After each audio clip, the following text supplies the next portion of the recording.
सुजाण रसिको नमस्कार. सर्व सुखांचा तू प्रभुदाता विद्येच्या देवा, जनजीवनिया तूच शुभ करा, शुभ दिन फुलवावा. एकतर आज रविवारची अशी निवांत सकाळ, आणि तो मी शुभदिन म्हणते तो यासाठी की आजच्या सध्याच्या युगातला आपल्यासाठीचा अत्यंत जिव्हाळ्याच्या विषयावरती आज आपण डॉक्टर जगन्नाथ दीक्षित यांचे अनमोल असे विचार ऐकण्यासाठी इथे एकत्रित जमलो आहोत. अक्षरधारा बुक गॅलरी आणि मनोविकास प्रकाशनाने हा योग जुळवून आणलेला आहे. डॉक्टर जगन्नाथ दीक्षित लिखित विनासायास वेट लॉस या पुस्तकाच्या 13व्या आवृत्तीचं प्रकाशन आज आपण डॉक्टर कल्याणी मांडके यांच्या हस्ते इथे करणार आहोत. अक्षरधारा ही वाचन संस्कृती रुजवणारी चळवळ, ज्याच्यामध्ये धारा म्हणजे बरसणारं काहीतरी आहे, अशा पद्धतीने जी अक्षर संस्कृती ज्यांनी अखंड समाजामध्ये बरसत ठेवली अशी अक्षरधारा आणि मनोविकासतर्फे आजचा हा कार्यक्रम आयोजित केला आहे. खरं तर आपलं वजन किंवा लठ्ठपणा ही न लपवता येणारी गोष्ट. कितीही आटोकाट प्रयत्न केला तरी पुन्हा गाडी मूळ पदावर अशा पद्धतीत अशा फेऱ्यात आपण अडकलेलो असतो. अगदी आज सकाळी इथे येताना सुद्धा आपल्या नेहमीच्या शिरस्त्याप्रमाणे एखादं पॅटीस आणि चहा किंवा आल्यानंतर टिळक स्मारकचा वडा असं आपण नक्कीच पोटामध्ये घेऊन आले असू की आज डॉक्टरांचे विचार ऐकू आणि मग उद्यापासून आपण नक्की सुरू करू असा विचार घेऊन आपण इथे सारेजण जमलो आहोत. डॉक्टर जगन्नाथ दीक्षित सध्या शासकीय वैद्यकीय महाविद्यालय लातूरच्या PSM विभागामध्ये प्राध्यापक आणि विभाग प्रमुख म्हणून कार्यरत आहेत. त्यांचा 26 वर्षापेक्षा जास्त असा अध्यापनाचा अनुभव आहे. 40हून अधिक शोधनिबंध त्यांचे प्रकाशित झालेले आहेत. आरोग्य शिक्षणातील योगदानाबद्दल त्यांना 2 राष्ट्रीय आणि 4 राज्यस्तरीय पुरस्कारही मिळालेले आहेत. ह्या सगळ्या पलीकडे जाऊन डॉक्टर जगन्नाथ दीक्षित यांनी अनेकांच्या हृदयामध्ये स्थान मिळवलेलं आहे त्यांच्या एका वेगळ्या अनोख्या अशा शैलीमुळे. तिथनं डॉक्टर जगन्नाथ दीक्षित यांचं इथे आपण स्वागत करूया. मी रसिका आठवडेकर यांना विनंती करते की त्यांनी स्वागत करावं.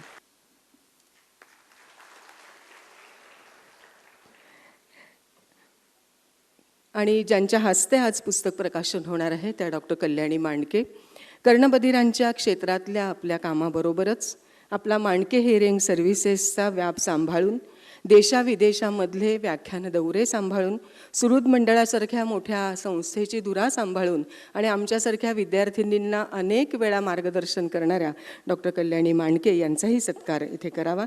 मी अरविंद पाटकर मनोविकासते त्यांना विनंती करते की त्यांनी डॉक्टर कल्याणी मांडके यांचा इथे सन्मान करावा.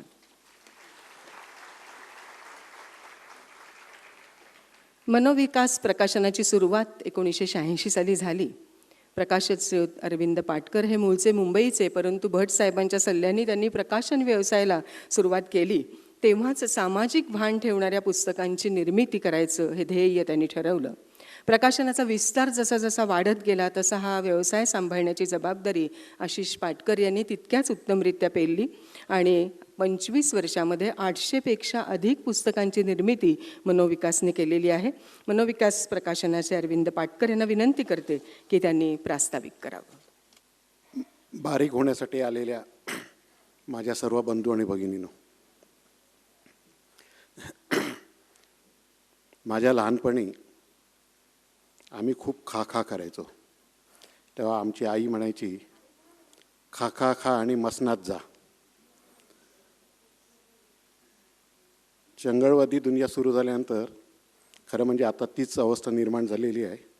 खा खा आपण खात राहतो आणि मसनाची वाट जवळ करतो. ह्या सगळ्या वाटेवरनं तुम्हाला परत छान खाता यावं, त्यातही बारीक राहता यावं, निरोगी राहता यावं, यासाठी एक अथक परिश्रम करून डॉक्टर जगन्नाथ दीक्षित यांनी स्वतःवर पहिले प्रयोग केले. डॉक्टर जितकरांच्या पहिलं मार्गदर्शन त्यांना मिळालं किंवा ते पुस्तक वाचून त्यांनी सुरुवात केली.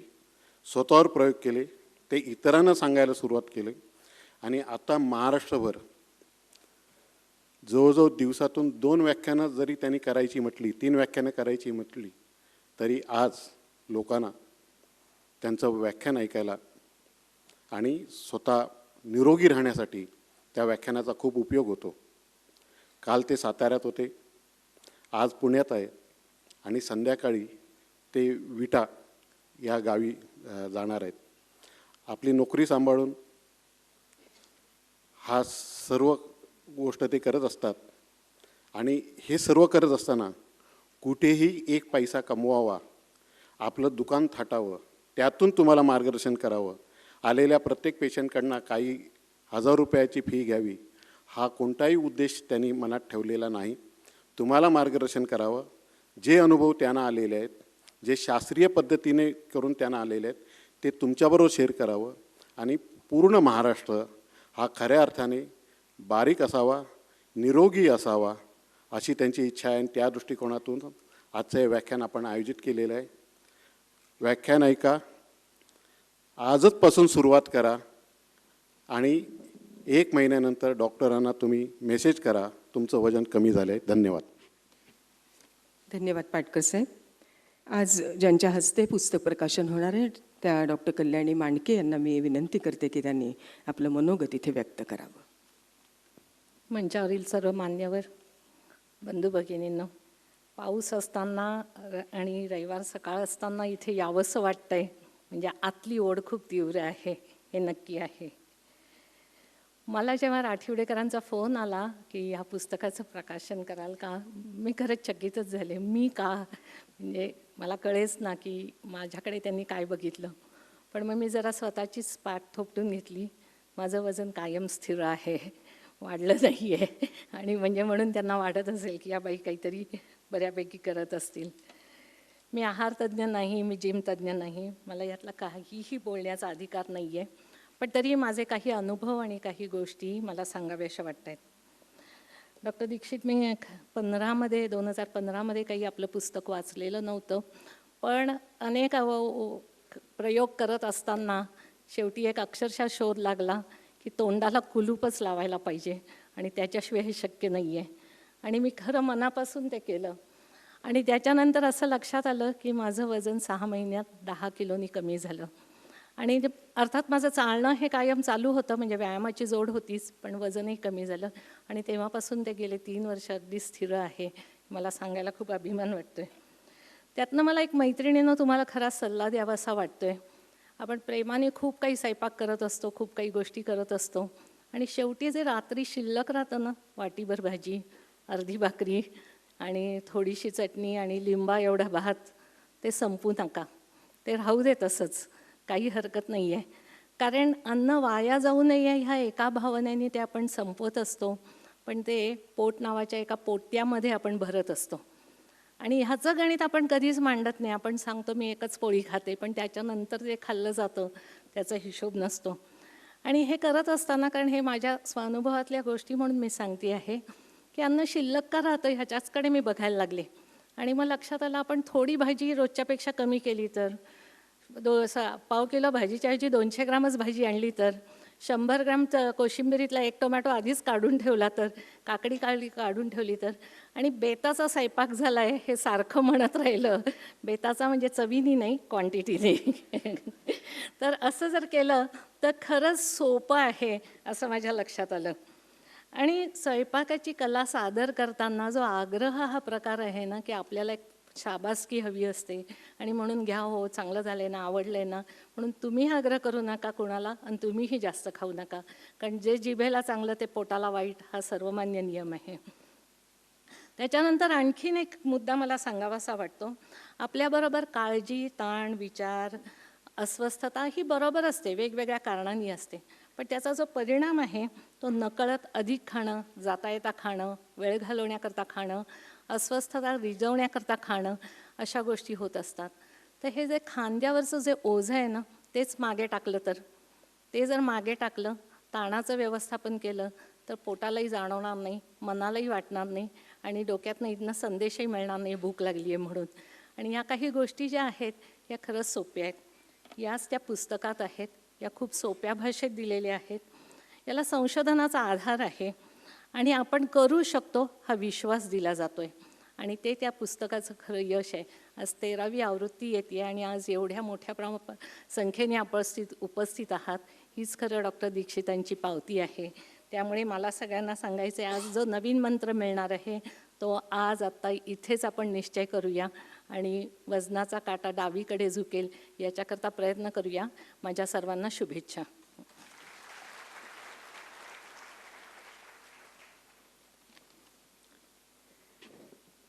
थोडासा क्रम बदलून डॉक्टर मांडके यांचं मनोगत आपण मुद्दाम आधी घेतलं, त्यासाठी की त्यांचे अनुभव त्या आपल्या पुढे मांडल्यामुळे पुस्तकाकडे बघण्याचा दृष्टिकोन आणखीन आपला बदलतो किंवा सर आता बोलतील त्यानंतर आपला निश्चय पक्का व्हायला सुद्धा मदत होते. खरं तर सध्याच्या व्हॉट्सअपच्या युगामध्ये, माहितीच्या महापुरामध्ये आपल्या सगळ्यांना वपू काळे म्हणतात तसं अर्जुन करून टाकलेलं असतं. आपण सारे अर्जुन सतत गोंधळलेले, हे करावं का ते करावं, कुणी म्हणतं सकाळी खा, कुणी म्हणतं 4 वेळा खा. डॉक्टरांचं संशोधन आपल्याला आज वेगळा मार्ग दाखवणार आहे आणि एखाद्या ग्रंथाची, एखाद्या पुस्तकाची 13वी आवृत्ती निघणं हीच गोष्ट मला असं वाटतं डॉक्टरांचं संशोधन अनेकांना मान्य झालेलं आहे, पटलेलं आहे, याची ग्वाही आहे. मी डॉक्टर कल्याणी मांडके यांना आता विनंती करते की त्यांनी डॉक्टर जगन्नाथ दीक्षित लिखित विनासायास वेट लॉस या पुस्तकाच्या 13व्या आवृत्तीचं प्रकाशन आपल्या शुभ हस्ते करावं. तसंच मी प्रकाशनासाठी बोलवते डॉक्टर वेदा नलावडे, डॉक्टर संतोष डुमणे, अर्चना देवरस, शिल्पा उनकुले आणि शिल्पा घाटणेकर. डॉक्टर जगन्नाथ दीक्षित लिखित विनासायास वेट लॉस या ग्रंथाचं 13व्या आवृत्तीचं प्रकाशन.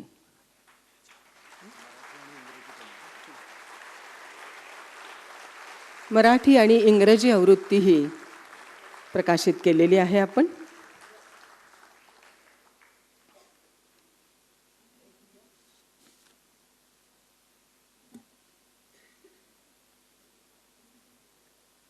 धन्यवाद. आज प्रकाशित झालेलं डॉक्टर जगन्नाथ दीक्षित यांचं हे पुस्तक खरं तर अनमोल असं आहे, पण व्यावहारिकदृष्ट्या म्हणून किंमत सांगते. आज 150 रुपयांना इंग्रजी आणि मराठी माध्यमातले दोन्ही माध्यमातलं पुस्तक आज इथे उपलब्ध आहे. अक्षरधाराची जी परंपरा आहे त्या परंपरेनुसार अक्षरधाराचे 9000हून अधिक झालेले सभासद आणि आजची आपली उपस्थिती हेच अक्षरधारावरचं प्रेम जे आहे हे नक्कीच जाणवून देतं.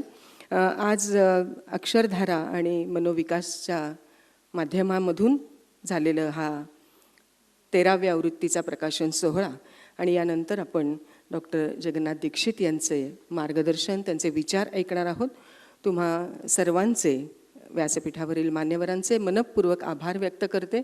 तुम्हा रसिकांचे आभार व्यक्त करते, कारण एका चांगल्या मार्गावरती जाण्याकरता आपण शुभस्य शीघ्रम असं म्हणत रविवारची सकाळ आपण आपल्या स्वतःसाठी दिलेली आहे. त्यामुळे तुम्हा सर्वांचे आभार मानते आणि फार मध्ये वेळ न घेता डॉक्टरांचे विचार ऐकायला आपण उत्सुक आहोत. तुम्हा सर्वांचे मनःपूर्वक आभार आणि डॉक्टरांना विनंती करते की त्यांनी आपल्या मार्गदर्शनाला सुरुवात करा. रविवारी सकाळी 10 वाजता शहरामध्ये वारीची एवढी गर्दी असताना आपण सगळे लोक या ठिकाणी आलात, त्याबद्दल सुरुवातीलाच मी तुमचा आभार मानतो आणि अभिनंदनसुद्धा करतो. यासाठी की तुम्हाला स्वतःच्या आरोग्याची काळजी आहे आणि लठ्ठपणा आणि मधुमेह या 2 समस्यांपासून दूर राहण्याची इच्छा तुमच्या मनात आहे आणि त्यासाठी काहीतरी प्रयत्न करण्याची पण तुमची इच्छा आहे. या दोन्ही गोष्टींसाठी तुमचं मी अभिनंदन करतो.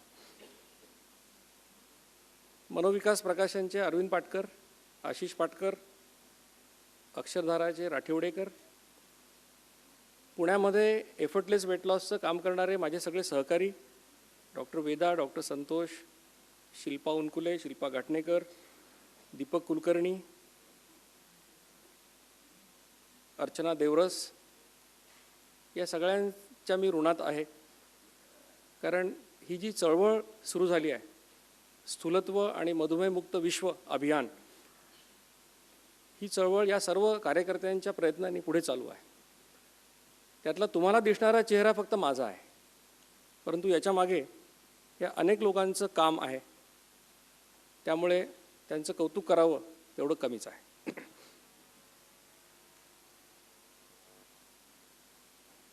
या व्याख्यानाला लोक खूप गर्दी करतात. परवा मी गडकरीमध्ये ठाण्याला लेक्चर झालं. मला असं लोकांनी सांगितलं की 5 वर्षात पहिल्यांदी गडकरीची बाल्कनी आम्हाला उघडावी लागली.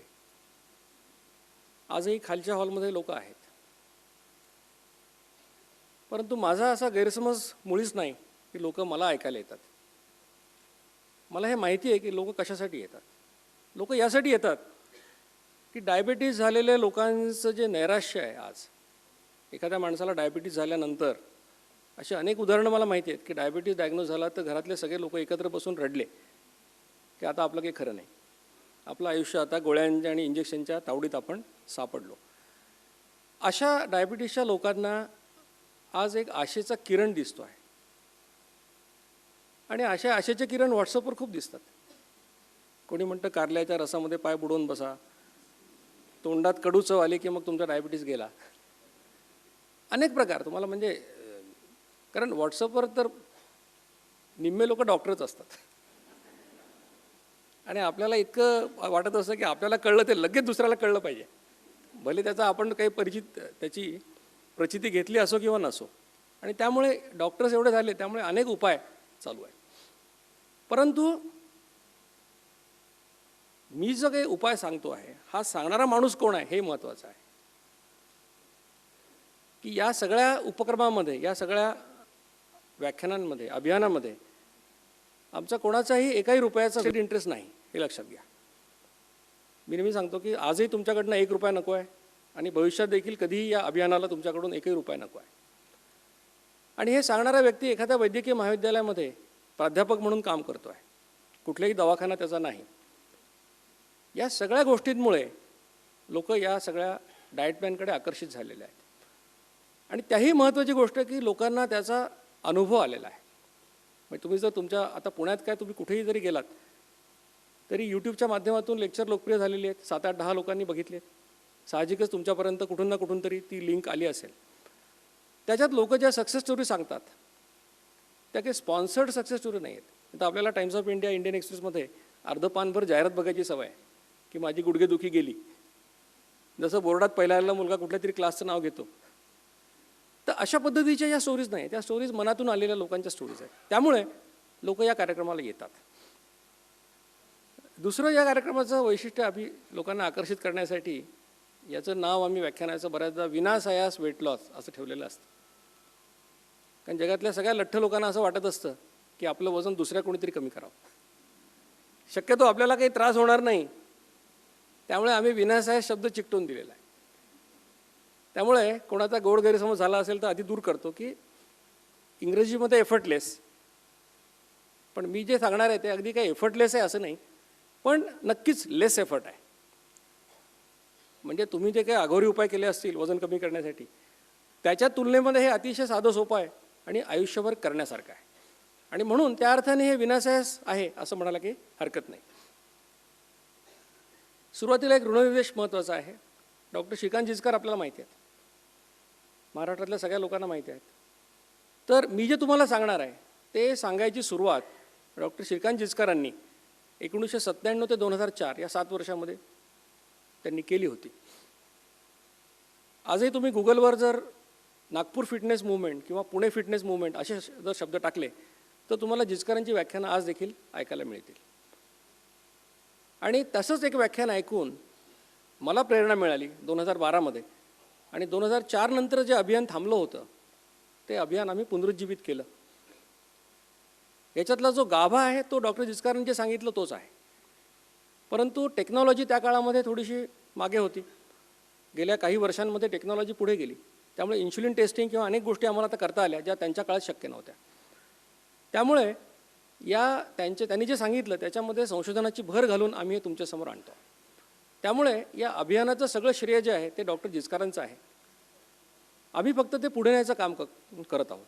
म्हणून त्यांच्या पुण्यतिथीला 2 जूनला परवा आम्ही या अभियानाचं नामकरण स्थूलत्व आणि मधुमेहमुक्त भारत यापासून स्थूलत्व आणि मधुमेहमुक्त विश्व अभियान असं केलं. त्यामुळे हे अभियान आणि हे व्याख्यान त्यांच्या स्मृतीला आम्ही अर्पण केलेलं आहे. आता जगामध्ये लठ्ठपणा आणि मधुमेह या 2 समस्या वाढत चाललेल्या आहेत. किती वाढल्या आहेत तर तुमच्या घराघरांमध्ये तुम्ही पहा की लठ्ठपणा वाढलेला आहे. पोट सुटलेले लोक तुम्हाला जिकडे तिकडे पाहायला मिळतात. डायबिटीसचं प्रमाण तर एवढं वाढलं आहे. आता इथे लोक जे बसले त्याच्यापैकी किती लोकांना डायबिटीस, जर हात वर करा. भारतामध्ये जवळपास 8.5% लोकांना डायबिटीस आहे 20 वर्षापेक्षा जास्त वय असलेल्या, आणि इथे निदान 30% लोकांनी हातवर केलेले आहेत. कारण डायबिटीस झाल्यानंतरच असं व्याख्यान ऐकायचा उत्साह लोकांना येतो. सामान्यपणे डायबिटीस टाळायचा असेल तर त्याच्यापेक्षा झाल्यानंतर लोक येतात. आम्ही एक अभ्यास केला. सकाळी ग्राउंडवर फिरायला जाणाऱ्या 100 लोकांना आम्ही प्रश्न विचारला की का फिरता. त्याच्यापैकी 90 लोकांचं उत्तर असं होतं की आम्हाला आता ब्लड प्रेशर झालेलं आहे, आम्हाला डायबिटीस झालेला आहे, आणि आम्हाला डॉक्टरांनी सांगितलं की आता जर तुम्ही फिरला नाहीत तर मग काही तुमचं खरं नाही. म्हणजे 90% लोक हे वॉर्निंग वॉक करत होते आणि 10% लोक मॉर्निंग वॉक करत होते. तर लठ्ठपणाची समस्या वाढली आहे. मधुमेहाची समस्या किती वाढली याचं एक उदाहरण तुम्हाला मी सांगतो साधं, की 25 वर्षापूर्वी तुम्ही जेव्हा लग्नाला जात होतात तेव्हा चहाचं एक भांडं ठेवावं लागत होतं. आता तुम्ही जर कुठल्याही लग्नाला गेलात तर तिथे 2 भांडी ठेवायला लागतात, एक साखरेचा चहा आणि एक बिन साखरेचा चहा. हा फरक आपण डोळ्यांनी बघितलेला आहे. म्हणजे याच्यात काही असं जगावेळ काही नाही. तर इतकं हे प्रमाण वाढलेलं आहे. आता लठ्ठपणाची काळजी करायचं कारण काय. म्हणजे लठ्ठपणाचं प्रमाण जर तुम्हाला मी सांगितलं तर जगामध्ये 1975 10.5 कोटी लोक लठ्ठ होते आणि 2015 ते प्रमाण 6 पट वाढलं. भारताचा लठ्ठपणाच्या बाबतीत क्रमांक हा जगामध्ये 19वा होता 1975. त्यात आपण एवढी प्रगती केली की आता महिलांमध्ये आपण 3ऱ्या नंबरवर आहोत आणि पुरुषांमध्ये 5व्या नंबरवर आहोत. म्हणजे गेल्या 35 वर्षात एवढी आपण प्रगती केलेली आहे. भारतामध्ये 98 लाख पुरुष आणि 2 कोटी महिला या लठ्ठ आहेत. म्हणजे लठ्ठपणाचं प्रमाण हे वाढत चाललेलं आहे. पूर्वी आपला देश आपण समजायचो की बा आपण डेव्हलपिंग कंट्री असल्यामुळे आपलं वजन कमी आहे लोकांचं, पण आता तो समज मात्र खोटा ठरतोय. इतके प्रमाणामध्ये लोक लठ्ठ दिसतात. आता या लठ्ठपणाची काळजी करायचं कारण काय. कारण लठ्ठपणा हा आजार आहे, पण लठ्ठपणामुळे इतर अनेक आजार होतात. त्याची मोठी यादी आहे. कुठले कुठले आजार होतात. त्यातला पहिला आजार म्हणजे तुम्हाला तुमचा रक्तदाब वाढतो. म्हणजे वजन आणि रक्तदाब याचा खूप जवळचा संबंध आहे. तुम्हाला माहिती आहे की ब्लड प्रेशर आपण 120/80, 140/90 असं मोजतो. त्याला वरचा जो असतो तो सिस्टॉलिक म्हणतो आणि खालचा तो डायस्टोलिक. तुमचं वजन जर 1 किलो वाढलं तर तुमचं सिस्टॉलिक ब्लड प्रेशर 2 मिलीमीटरनी वाढतं. म्हणजे याचा अर्थ असा की एखाद्या लठ्ठ माणसाने जर वजन त्याचं 20 किलो कमी केलं तर त्याचं सिस्टॉलिक ब्लड प्रेशर 40नी कमी होणार आहे आणि त्याची ब्लड प्रेशरची गोळी बंद होण्याची शक्यता आहे. काही लोकांना लठ्ठपणामुळे श्वास घ्यायला त्रास होतो. त्याला आम्ही तांत्रिक भाषेमध्ये स्लीप ॲपनिया असं म्हणतो. या लोकांना रात्री व्हेंटिलेटर लावून झोपावं लागतं, कारण इतकं वजन असतं की झोपेमध्ये त्यांचा श्वास बंद होण्याची शक्यता असते. काही लोकांचे सांधे दुखतात. साधी गोष्ट आहे की तुमचे गुडघे जर निसर्गाने 60 किलो वजन उचलायला तयार केले असतील, त्याच्यावर तुम्ही 100 किलो वजन टाकलं तर ते गुडघे दुखतातच. काही आजार असे होतात, यकृतामध्ये तुमच्या फॅट डिपॉझिशन होतं, त्याला आम्ही फॅटी लिव्हर असं म्हणतो. जसं शरीराच्या सगळ्या भागात होतं तसं लिव्हरमध्ये होतं. पित्ताशयामध्ये खडे होतात आणि हे प्रमाण लठ्ठ लोकांमध्ये जास्त आहे. मोतीबिंदूचं जे प्रमाण आहे ते लठ्ठ लोकांमध्ये इतरांपेक्षा जास्त आहे. काही कर्करोग लठ्ठपणामुळे होतात आणि ज्या महिलांना गर्भधारणा होत नाही त्यांना डॉक्टर पहिला प्रश्न विचारतात की तुम्ही तुमचं वजन 10 किलो कमी करा. जर वजन 10 किलो कमी केलं तर तुमची मासिक पाळी नियमित होईल आणि मासिक पाळी नियमित झाली की तुम्हाला गर्भधारणा होईल. म्हणजे इतके सगळ्या समस्या एका लठ्ठपणामुळे निर्माण होतात. आणि समजा एखादा आजार जर असाध्य असेल, ज्याच्यावर काही उपचार नसतील, तर मग त्याच्याविषयी बोलण्यामध्ये काय आपण वेळ वाया घालवण्याशिवाय काय होणार नाही दुसरं. पण लठ्ठपणा हा काय असा असाध्य आजार नाही आहे. लठ्ठपणा हा आपण नक्की त्याचा प्रतिबंध करू शकतो. आणि भारतीय मनाला आवडणारी गोष्ट महत्त्वाची, एकही पैसा खर्च न करता, डॉक्टरांकडे न जाता, एक्सपर्टकडे न जाता, कुठलंही मशीन विकत न आणता, कुठलंही प्रॉडक्ट न्यूट्रिशनल सप्लिमेंट विकत न घेता आपण हे करू शकतो. आणि नुसतं करू शकतो असं नाही, तर आयुष्यभर ते आनंदाने फॉलो करू शकतो. मग असं जर असेल तर असा डाएट प्लॅन आपल्या सगळ्यांना हवा आहे. सध्याचं जग हे मार्केटिंगचं जग आहे. तुम्ही शर्ट घ्यायला गेलात तिथे स्कीम चालू असते, बाय वन गेट वन. त्याशिवाय तुम्ही घेत नाही. भले आम्ही 300 रुपयाचा शर्ट 700 रुपयाला विकला तरी चालतो, पण एकावर एक फ्री पाहिजे. तर आम्हीसुद्धा स्कीम आणलेली आहे, एकावर एक फ्री आहे. म्हणजे वजन कमी करणे आणि मधुमेह प्रतिबंध करणे यासाठी 2 वेगळे प्लॅन करायचे नाही आहेत. एकाच प्लॅनमध्ये दोन्ही गोष्टी होणार. त्यामुळे असा प्लॅन सगळ्यांना नक्कीच हवा आहे. आता आपण लठ्ठ का होतो हे समजून घेऊ. लठ्ठ होण्याची अनेक कारणं आहेत. जसं जसं वय वाढतं तसं लठ्ठपणा वाढतो, वजन वाढतं. पुरुषांमध्ये वयाचं 29 ते 34 ही 5 वर्ष वजन वाढतं. महिलांमध्ये 45 ते 49 हा त्यांचा जो मेनोपॉजचा पिरियड असतो, त्या कालावधीत त्यांचं हार्मोनल डिस्टर्बन्स होऊन त्यांचं वजन जास्त वाढतं. महिलांमध्ये वजन वाढण्याची प्रवृत्ती पुरुषांपेक्षा जास्त आहे. तुमच्या घरामध्ये आता आपण शारीरिक श्रम खूप कमी झाले आहेत. आणि शारीरिक श्रम कमी झाल्यामुळे देखील वजन वाढलेलं आहे. मला आठवते मी जेव्हा 1983ला मेडिकल कॉलेजला ॲडमिशन घेतली तेव्हा आमच्या वर्गामध्ये 100ची आमची बॅच होती. 2 मुलांकडे फक्त स्कूटर होत्या आणि एका सरांकडे आमच्या मारुती 800 गाडी होती. आज आता लातूरच्या माझ्या कॉलेजमध्ये 150 मुलांचं ॲडमिशन आहे. मला खात्री आहे की या 150पैकी फक्त 2च मुलं असे असतील की ज्यांच्याकडे कुठलीही 2 व्हीलर नाही. इतकं प्रमाण वाढलं आहे की चालणं बंद झालेलं आहे, सायकलिंग बंद झालेलं आहे. घरामध्ये मिक्सर आहे, ग्राइंडर आहे, वॉशिंग मशीन आहे, त्याच्यामुळे कामं राहिलेली नाहीत.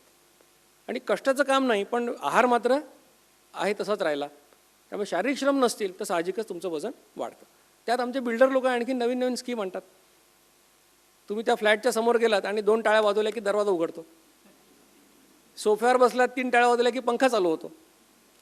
म्हणजे तेवढंसुद्धा काम आता लोकांना उरलेलं नाही. साहजिकच तुम्ही एनर्जी खर्च करणार नाही आणि खात राहाल तर तुमचं वजन त्याच्यामध्ये नक्कीच वाढतं. आता घरामध्ये खाण्यापिण्याच्या सवयी कशा आहेत हे फार अतिशय महत्त्वाचं आहे. कुठेही पाहुणा म्हणून मी जेवायला गेलो की मला मोठी अडचण होते की भाजी त्यांनी ठेवली की कळतच नाही भाजी कशाची आहे. चमच्याने हलवल्यावर कळतं वांग्याची भाजी आहे का फ्लॉवरची भाजी आहे, कारण त्याच्यावर 1 इंचाचा थर असतो तेलाचा. कारण आपल्याला असं समज आहे आपल्या की कोणाचा पाहुणचार करायचा असेल तर तेल तूप भरपूर त्याला खाऊ घातलं पाहिजे. हरियाणामध्ये जाट कम्युनिटीमध्ये मी असं ऐकलं आहे की जवळचा पाहुणा आला तर त्याला अर्धा ग्लास चांगलं तूप प्यायला देतात. आपले तर निम्मे लोक मरून जायचे. पण खाण्यापिण्याच्या अशा सवयी असतील तर साहजिकच वजन वाढतं. काही घरांमध्ये तर मी पाहिलं आहे की चहाचं भांडं ती बाई सकाळी 6 वाजता ठेवते गॅसवर, ते 10 वाजताच बाहेर उतरवते खाली. इतकं चहा पितात लोक. मग आधी स्वतः पिते, मग 15 मिनिटांनी नवरा उठतो, त्याचा चहा करतो, मग तो नवरा म्हणतो प्रेमाने तू पण अर्धा कप घे. आता प्रेमळ नवऱ्याला नाही कसं म्हणायचं. त्याच्याबरोबर अर्धा कप, मुलाबरोबर अर्धा कप, मुलीबरोबर अर्धा कप, असं करता करता 10 वाजेपर्यंत ती बाई 10 कप चहा पिते. आणि एका कपात जर 1 चमचा साखर टाकली तर 50 ग्रॅम साखर ती सकाळी 10पर्यंतच खाऊन टाकते. आणि मग नंतर विचारलं की तुम्ही काय खाता, म्हणून काहीच नाही, 2दाच जेवते फक्त. पण चहा किती वेळा दिवसात, तर 15 वेळा होतो. तर अशा जर खाण्यापिण्याच्या सवयी असतील तर नक्की वजन वाढतं. काही अनुवंशिक कारणांमुळे वजन वाढतं आणि याचा गैरफायदा लोक असा घेतात आमचे की त्यांना कोणाला आपण म्हटलं तू लठ्ठ आहे, तो म्हणतो मी खात्या पित्या घरचा आहे आणि तुम्ही दुष्काळग्रस्त आहात. आता आम्ही लातूर औरंगाबाद म्हणजे आम्ही दुष्काळग्रस्त आहोतच. तर अनुवंशिक कारणांमुळे लठ्ठपणा येतो, नाही असं नाही. पण 100 लठ्ठ लोकांचा अभ्यास केला तर असं लक्षात येतं की याच्यापैकी फक्त 2% लोक असे आहेत की ज्यांना अनुवंशिक कारणांमुळे म्हणजे आईवडिलांमुळे वारसा हक्काने लठ्ठपणा मिळालेला आहे.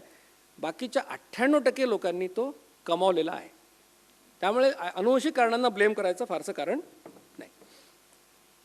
ब्लॅक रेसमध्ये निग्रोजमध्ये वजन वाढण्याची प्रवृत्ती ही व्हाईट्सपेक्षा जास्त आहे. काही औषधांमुळे वजन वाढतं. त्याच्यामध्ये तुम्ही ऐकलं असेल मध्यंतरी काही मल्ल पकडले गेले होते डोपिंगमध्ये. तर ॲनाबॉलिक स्टिरॉइड्स नावाचे औषध असतात, त्याच्यामुळे वजन वाढतं. जेव्हा गर्भधारणा होऊ नये म्हणून महिला गर्भनिरोधक गोळ्या घेतात, ओरल कॉन्ट्रासेप्टिव्ह पिल्स, त्याच्यामुळे वजन वाढतं. आणि जेव्हा डायबिटीसच्या पेशंटला आम्ही इन्शुलिनचे इंजेक्शन देतो औषध म्हणून, त्याचा एक साईड इफेक्ट वेट गेन असा आहे.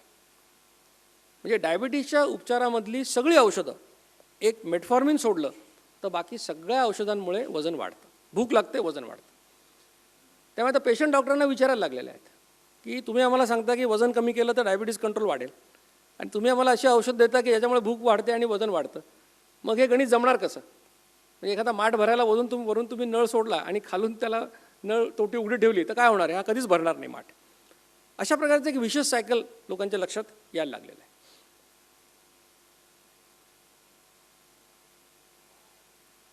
शिक्षणामुळे असं व्हायला पाहिजे खरं की आपल्याला आरोग्याविषयीची जाणीव निर्माण झाली पाहिजे. पण तुमच्या घरामध्ये जी मुलं शिकतायत आज, मेडिकलला आहेत, इंजिनिअरिंगला आहेत, मॅनेजमेंटला आहेत, त्यांची खाण्यापिण्याची पद्धत बघा तुम्ही कशी झालेली आहे. त्यांच्या एका हातामध्ये कोल्ड्रिंक आहे आणि दुसऱ्या हातामध्ये बर्गर आहे. ही आपल्या घरातल्या मुलांची आजची परिस्थिती आहे. म्हणजे जो मुलगा घरी आईला म्हणतो की मी हेल्थ कॉन्शियस आहे, त्यामुळे मला चहा देताना अर्धाच चमचा साखर टाक फक्त, कारण मला साखर खाल्ल्याने त्रास होणार. तो मुलगा कॉलेजच्या कॅन्टीनमध्ये गेल्यानंतर 5 मिनिटामध्ये अर्धा लिटर कोल्ड्रिंक पितो. आणि आपण पदार्थ विकत घेताना त्याचे लेबल वाचत नाही अनफॉर्च्युनेटली. तुम्ही ते वाचले तर नक्कीच तुम्ही निम्मे पदार्थ घेणारच नाहीत. कोल्ड्रिंकच्या प्रत्येक बाटलीवर लिहिलेलं आहे 500 ml की याच्यामध्ये 100 मिलीलिटरला 11 ग्रॅम साखर आहे. म्हणजे काय अर्थ झाला की 55 ग्रॅम साखर हा मुलगा 5 मिनिटात खातो. 11 चमचे साखर. म्हणजे शिक्षणाचा असा दुष्परिणाम आपल्याला बघायला मिळतोय. आत्तापासून काळजी नाही घेतली तर आपल्याला नक्की याचा आणखीन त्रास होण्याची शक्यता आहे. तर ही लठ्ठपणाची अनेक कारणं मी तुम्हाला सांगितली की अनेक कारणामुळे लठ्ठपणा हा होऊ शकतो. दारू पिल्यामुळे वजन वाढतं. म्हणजे नुसती कोणी दारू पिली तर वजन नाही वाढणार, पण दारू पिणारे लोक जो मोठा कार्यक्रम करतात, एकदा प्यायला बसले की 2-2, 3-3 तास त्यांचा कार्यक्रम चालतो, त्याच्यामुळे खूप खातात आणि खूप खाल्ल्यामुळे त्यांचं वजन वाढतं. आता दारूचं तर काही भलामण कोणी करू शकत नाही. आणि शेक्सपियरने दारूविषयी फार चांगलं वाक्य म्हटलेलं आहे. तो म्हणतो, it stimulates the desire but takes away the performance. म्हणजे इच्छा खूप निर्माण होते पण कार्यक्षमता मात्र तुमची कमी होते. स्मोकिंगविषयी असं म्हणतात की जे लोक धूम्रपान करतात त्यांचं वजन स्मोकिंग न करणाऱ्यापेक्षा कमी असतं. पुष्कळ तरुण लोकांच्या मनात आशेचा किरण निर्माण झाला की आता उद्यापासून सरांनी सांगितलं आहे सुरू करायला हरकत नाही. पण स्मोकिंगविषयी एक चांगलं दुसरं वाक्य ते तुम्हाला सांगतो, ते लक्षात घ्या. असं म्हणतात की धूम्रपान करणारे लोक कधीही म्हातारे होत नाहीत, आधीच मरतात. आणि त्याच्यामुळे जर कोणाला असं वाटायला लागलं असेल की धूम्रपान करून स्मोकिंग करून वजन कमी करावं तर ते काही तुमच्या कामाचं नाही. तर इतकी सगळी लठ्ठपणाची कारणं आहेत आणि त्याच्यामुळे लठ्ठपणा होतो. आता लठ्ठ कुणाला म्हणायचा हा मोठा प्रश्न आहे. मी तुम्हाला म्हटलं की कोणाला म्हटलं तू लठ्ठ आहे, तो म्हणतो मी खात्यापित्या घरचा. म्हणून तुम्हाला एक ऑब्जेक्टिव्ह क्रायटेरिया सांगतो की तुम्हाला ठरवता येईल की तुम्ही लठ्ठ आहात की नाही आहात. काय करायचं त्यासाठी? तुमची सेंटीमीटरमधली उंची किती येते बघा, त्यातून 100 वजा करा. जे काही उत्तर येईल ते तुमचं किलोग्रॅममधलं जास्तीत जास्त वजन असायला पाहिजे. तुम्हाला सगळ्यांना उंची माहिती आपली, ती सेंटीमीटरमध्ये किती येते बघा, त्यातून 100 वजा करा. पुष्कळ लोकांनी हा गृहपाठ केला. त्यांच्या चेहऱ्यावर मला ते भाव पण दिसले, अरे बापरे. म्हणजे काय की अपेक्षित वजन आहे 50 किलो, आता आहे 75. व्याख्यानाला येण्यापूर्वी तुमची जी अवस्था होती त्याच्यापेक्षा तुम्ही एक पायरी आता आहे 78 किलो. असंच काहीतरी तुम्हाला हे कळलं की आपण लठ्ठ आहोत की नाही, आणि जर आहोत तर आपलं वजन किती जास्त. लक्षात घ्या की आपण लठ्ठ आहोत हे मान्य करणं आणि आपलं वजन किती जास्त आहे हे समजणं ही लठ्ठपणा कमी करण्याच्या प्रवासातली महत्त्वाची पायरी आहे, हे लक्षात ठेवा. ती पायरी तुम्ही आत्ता गाठली. तर हा गृहपाठ सगळ्यांनी, ज्यांना आत्ता माहीत नाही त्यांनी घरी गेल्यावर करा. हे जास्तीत जास्त वजन आहे बरं का. म्हणजे 100 कमी केल्यानंतर जे येईल ते जास्तीत जास्त वजन आहे. 10% कमी असू शकतं, ती रेंज आहे. आणि भारतीय महिलांची सरासरी उंची ही 150 सेंटीमीटर आहे. त्यातून 100 वजा करा म्हणजे भारतीय महिलांचं सरासरी वजन हे 50 किलो जास्तीत जास्त असायला पाहिजे. 45 ते 50 ही त्याची रेंज आहे. पुरुषांची उंची 5 फूट 6 इंच आहे, म्हणजे 165 सेंटीमीटर वजा 100 म्हणजे 65 किलो हे भारतीय पुरुषांचं सरासरी वजन असायला हवं. त्याची रेंज आहे 59 किलो ते 65 किलो. तर तुम्हाला आता ही पहिली पायरी तुम्ही गाठली की आपलं वजन कसं आहे. आता दुसरं महत्त्वाची गोष्ट की लठ्ठपणाचे काही प्रकार आहेत. त्यातल्या एका प्रकाराला आम्ही म्हणतो सफरचंदासारखा लठ्ठपणा आणि दुसरा आहे नासपातीसारखा लठ्ठपणा. म्हणजे काय, इंग्रजीमध्ये सफरचंदासारख्या लठ्ठपणाला सेंट्रल ओबेसिटी असं म्हणतात. म्हणजे काय की सफरचंद तुम्ही पाहिलेलं आहे, मध्यभागी फुगीर असतं वर खाली बारीक असतं. मग या लोकांचं पोट सुटलेलं असतं, वर आणि खाली मात्र ते बारीक असतात. दुसरा प्रकार आहे नासपतीसारखा, म्हणजे पोट फारसं सुटलेलं नाही आहे, पण कमरेखालचा नितंबाचा भाग मात्र मोठा आहे. याला म्हणायचं पेरिफेरल ओबेसिटी किंवा नासपातीसारखा लठ्ठपणा. आता लठ्ठपणा कुठलाही वाईटच आहे, पण समजा आम्ही तुम्हाला असं म्हटलं की आज अक्षरधाराकडून गिफ्ट म्हणून एक घ्यावाच लागेल, तर सफरचंदासारखा घेऊ नका, नासपातीसारखा घ्या. कारण नासपातीसारख्या लठ्ठपणाचे धोके थोडेसे कमी आहेत. सफरचंदासारखा लठ्ठपणा किंवा सेंट्रल ओबेसिटीमुळे धोके हे जास्त होतात. मग आता दुसरा गृहपाठ. आत्ता कार्यक्रमाला येताना सगळेजण मोठ्याल्या आरशांसमोर उभे राहून आले असाल, नटून थटून मेकअप करून. त्या आरशासमोर घरी गेल्यावर उभं राहायचं, असं नाही उभं राहायचं, असं उभं राहायचं. म्हणजे तुम्हाला स्वतःला कळेल की तुम्ही सफरचंद आहात, नासपाती आहात की काय आहात. नवरा बायकोने एकमेकाची चेष्टा करायला हरकत नाही की तू सफरचंद आहे, तू नासपाती आहे.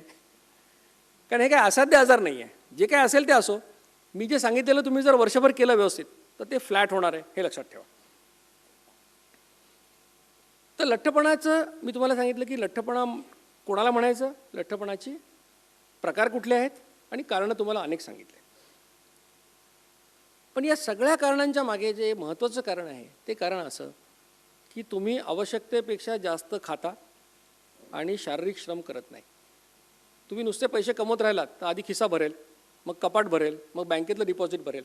तसं हे चरबीचं डिपॉझिट तुमच्या सगळ्या अंगावर मग दिसायला लागतं. इतकं साधं सोपं त्याचं कारण आहे, जे आपण बऱ्याच वेळा मान्य करायला तयार नसतो. आता 2012पर्यंत म्हणजे मी अध्यापनाच्या कामात माझ्या मग्न होतोच. मग मी अचानक वेट लॉस आणि डायबिटीज प्रिव्हेन्शन या उद्योगाकडे कसं काय वळलो, याची एक रंजक कथा आहे. आणि त्या पुस्तकामध्ये मी एक चॅप्टर त्याच्यावर लिहिलेलं आहे, माझे वजनाचे प्रयोग. आणि ज्या आपल्यापैकी जे लोक ज्यांनी वजन कमी करायचा प्रयत्न केला असेल, किती लोकांनी केला आहे प्रयत्न, तर हात वर करा. पुष्कळ लोकांनी केलेला आहे. ज्यांनी हात वर केले नाही त्यांचा हात वर होत नाही असं मी समजतो. कारण नाही ते व्याख्यानाला आले कशाला असते, काहीतरी तुम्हाला आहे म्हणून तुम्ही आलात. तर 2012मध्ये असं झालं की माझ्या लक्षात आलं की बॅडमिंटनचे 3-4 गेम खेळल्यानंतर गुडघे दुखायला लागलेले आहेत. तसा मी लठ्ठ कधी नव्हतो, मला कोणी लठ्ठ नाही म्हणालं कधी. मग मी वजन केलं, असं लक्षात आलं की आपलं वजन 8 किलो जास्त आहे. आणि ते 8 किलो वजन कमी करण्यासाठी मी अनेक प्रयोग केले. आता मी प्रयोग हा शब्द वापरतो, लक्षात ठेवा. प्रयोगाचा अर्थ काय असतो, तुम्हाला मी सांगितलं की 3 ग्रॅम मॅग्नेशियम सल्फेट घ्या, त्याच्यात 2 मिलीलिटर हायड्रोक्लोरिक ॲसिड टाका. तर तुम्हाला रिॲक्शन जर यायची असेल तर ते 3 ग्रॅमच घ्यावं लागतं. तुम्ही जर 2.5 ग्रॅम घेतलं तर रिॲक्शन येत नाही. म्हणजे प्रयोग करताना तो अतिशय प्रामाणिकपणे आणि 100% सिन्सिअरली करायला लागत असतो. म्हणून मी जे काही केलं ते सगळं 100% प्रामाणिकपणे केलं. म्हणून तुम्हाला तोंड उघडून सांगू शकतो की कुठला प्रयोग सक्सेसफुल झाला आणि कुठला फेल गेला. मग पहिला प्रयोग केला, उपास करायचा. आठवड्यातून 1 दिवस कडक उपास. दिवसभर काही खायचं नाही, 24 तासामध्ये काही खायचं नाही, चहा मात्र मी प्यायचो. कारण तुमच्यासारखं मलाही असं वाटायचं की किंवा भारतीयांसारखं की जगातली सगळ्यात निरुपद्रवी गोष्ट कुठली असेल ती म्हणजे चहा. त्यामुळे कोणाकडे आपण गेलो आणि त्यांनी चहा नाही आपल्याला विचारलं तर आपण म्हणतो की चहाचं पाणीसुद्धा विचारलं नाही. आणि तुम्ही मनमाड रेल्वे स्टेशनला गेलात तर चहाचं पाणीच तुम्हाला मिळतं, त्यात थोडी साखर घातलेली असते.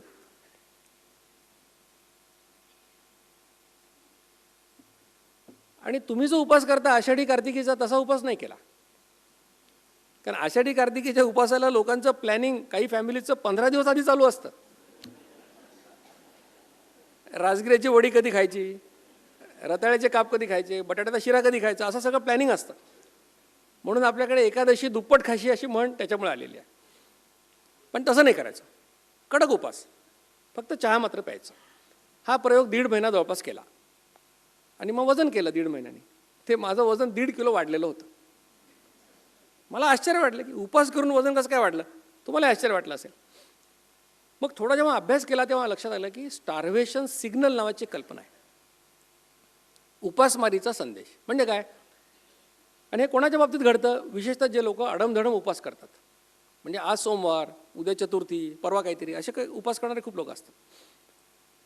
आता तुमच्या मेंदूचं काम काय की तुम्हाला जिवंत ठेवायचं. कसं करून, त्याचा नॅचरल इन्स्टिंक्ट काय मेंदूचा की तुम्हाला जिवंत ठेवायचं आहे कुठल्याही परिस्थितीत. मग मेंदूला जर असं वाटलं की याला आज तर खायला मिळालं पण उद्याचा काही भरोसा नाही, मग मेंदू काय करतो, कारण याला जिवंत ठेवायचं आहे ना, मग मेंदू म्हणतो की एनर्जी सगळी साठवून ठेवू आपण, आणि एनर्जी चरबीच्या रूपात तो साठवून ठेवतो.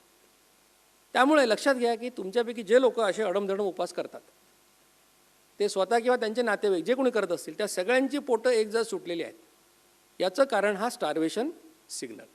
त्याच्यामुळे हा प्रयोग मी 1.5 महिना केला आणि त्यानंतर तो बंद झाला. मग दुसरा प्रयोग केला, रात्री फक्त फळं खायचे. दिवसभर काय हवं ते खायचं, रात्री फळं खायचे.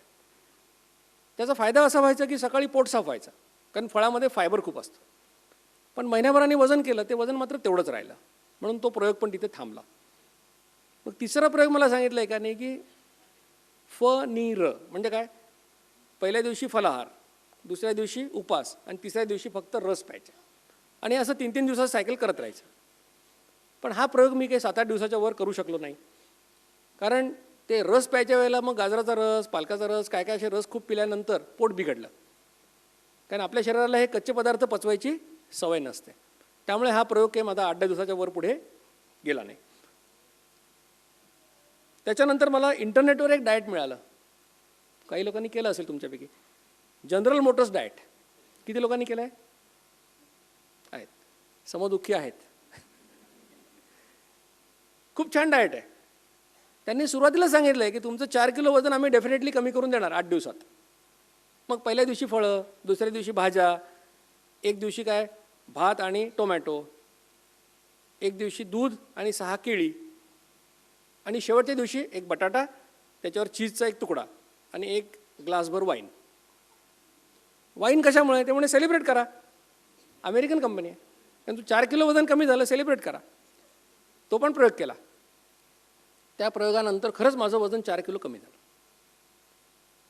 मी अगदी आनंदून गेलो. म्हटलं अरे, जे आपल्याला करायचं होतं आपण एवढे 2-3 महिने वाया घातले, आता काय आपण एकदा अजून केलं की झालं. 8च किलो कमी करायचं आहे, 4 किलो झालं आता. आणि त्यांनी सांगितलेलं आहे की तुम्ही मध्ये 4-5 दिवस गॅप घ्या आणि पुन्हा हवं तितक्या वेळा तुम्ही हे करू शकता. म्हणून आता पुन्हा दुसऱ्या वेळा करायचं, पण मध्ये गावाला गेलो 8-10 दिवस, तर मला काही ते करता नाही आलं. म्हटलं सोमवारपासून चालू करू, म्हणून पुन्हा वजन काट्यावर उभा राहिलो. परत माझं वजन आहे त्या जागेवर येऊन पोचलं. जेवढं काही मी घालवलं 8 दिवसात, तेवढं 10 दिवसात पुन्हा जागच्या जागी येऊन पोचलं. ज्यांनी ज्यांनी हात वर केले त्यांचा पण अनुभव जवळपास असाच आहे, बरोबर? याच्यापेक्षा वेगळा अनुभव कोणाचा नाही. त्याच्यानंतर मग आयुर्वेदिक, होमिओपॅथिक औषधांचा प्रयोग केला. आता आयुर्वेदिक औषधं, आमच्याकडे औरंगाबादला एक फेमस डॉक्टर आहेत वजन कमी करणारे, त्यांच्याकडे मी गेलो. त्यांनी मला वरपासून खालपर्यंत बघितलं आणि ते म्हणाले तुम्ही पॉट बेली आहात. ढेरपोट्या म्हटलं तर राग येतो, पॉट बेली म्हटलं जरा बरं वाटतं. मी म्हटलं मग आहे ते आहे, आता असं सांगा काय करायचं. ते म्हणाले उद्यापासून तुमचं औषध सुरू. म्हटलं काय? हे तेल प्यायचं म्हणे उद्यापासून. ते तेल प्यायचं म्हणजे कसं, ते तेल भयंकर असायचं. भयंकर म्हणजे कसं, त्याला काही चवच नव्हती. कडू पदार्थ पिणं सोपी गोष्ट आहे, पण चव नसलेलं तेल पिणं हे जगातली भयंकर शिक्षा आहे. त्याला कोणाला अनुभव घ्यायचा त्यांनी घ्या. पहिल्या दिवशी 30 ml उपाशीपोटी, दुसऱ्या दिवशी 45, मग 60, मग 75, असं करता करता एके दिवशी मी 150 मिलीलिटर तेल पिलो. बरं, त्या तेलाचं वैशिष्ट्य असं होतं की दिवसभर मळमळ व्हायची. त्यांनी सांगितलं होतं जर या मळमळीतून सुटका झाली आणि संध्याकाळी रात्री कधीतरी भूक लागल्यासारखं वाटलं तर काय करायचं, ज्वारीची भाकरी आणि ताक हे 2 पदार्थ तुम्हाला अलाउड आहेत. मग ते झालं. 15-20 दिवस भूक लागायचीच नाही. केव्हा तरी रात्री 8-8:30ला थोडी भूक लागली तर आपली अर्धी भाकरी घ्यायची, पण प्रत्यक्षात चतकर भाकरीच खाणं व्हायचं. महिन्याभरामध्ये माझं वजन 1-1.5 किलो कमी झालं. मी त्यांच्याकडे गेलो. मी म्हटलं आता हे किती दिवस करायचं, कारण हळूहळू मी संतपदाला पोचायला लागलो. काही तामसी काहीच नाही, आहारात नाही, काही नाही, ताक आणि भाकरी. मग त्यांच्याकडे गेलो. म्हटलं हे असं किती दिवस? ते म्हणाले तुमचं किती कमी झालं? म्हटलं 1.5 किलो. ते म्हणाले अजून 6.5 किलो कमी करायचं आहे, तोपर्यंत हे चालू ठेवायचं, तोपर्यंत काही तुमची याच्यातून सुटका नाही. याचा दुष्परिणाम असा झाला की माझं सामाजिक आयुष्य सगळं डिस्टर्ब झालं. काही सोशल लाईफ राहिलंच नाही. मित्र मला जेवायलाच बोलवेनात. ते म्हणाले हे खाता बी नाही पिता बी नाही, क्या काम का. कुठेही गेलं तर लोक आपलं मस्त हाणतात, मी आपलं काय ज्वारीची भाकरी आणि ताक. म्हणजे या डाएट प्लॅनमुळे काय झालं, माझा जेवणातला आणि जीवनातला रस नाहीसा झाला. आणि मग 1.5 महिन्यांनी जेव्हा मी असा संतपदाला पोहोचण्याच्या मार्गावर होतो, तेव्हा मला बफेमध्ये साक्षात्कार झाला की माझं आयुष्य असं असू शकत नाही की मी फक्त ज्वारीची भाकरी आणि ताकावर जिवंत राहील. आणि जेव्हा तो साक्षात्कार झाला तेव्हा बफेमध्ये मिळणारे सगळे पदार्थ मी पोटभर खाल्ले आणि जे काही 2 किलो गमावलं ते पुन्हा मी महिन्याभरात जागच्या जागी आणून ठेवलं. लक्षात घ्या की आयुर्वेद आणि होमिओपॅथी या खूप चांगल्या पॅथी आहेत आणि या पॅथी आणि त्या प्रामाणिकपणे करणाऱ्या डॉक्टरांविषयी माझ्या मनात आदर आहे. माझ्या घरातसुद्धा हे करणारे चांगले डॉक्टर्स आहेत. पण माझा विरोध कोणाला आहे तर जे दुकानं टाकून बसलेले आहेत वजन कमी करण्याची, त्यांना माझा विरोध आहे. का विरोध आहे? आयुर्वेदाने माणसांचं वर्गीकरण वात, पित्त आणि कफ अशा 3 प्रकृतीमध्ये केलेलं आहे आणि मग त्याचे परम्युटेशन कॉम्बिनेशन आहेत. कोणी वात पित्त असतं, कोणी पित्त कफ असतं, वेगळे त्याच्यामध्ये. त्यामुळे एकच एक औषध घेऊन सगळ्यांचं वजन कमी होईल असं म्हणणं म्हणजे आयुर्वेद प्रॅक्टिस न करणं असाचा अर्थ होतो. होमिओपॅथी त्याच्यापुढे एक पाऊल आहे आणखीन.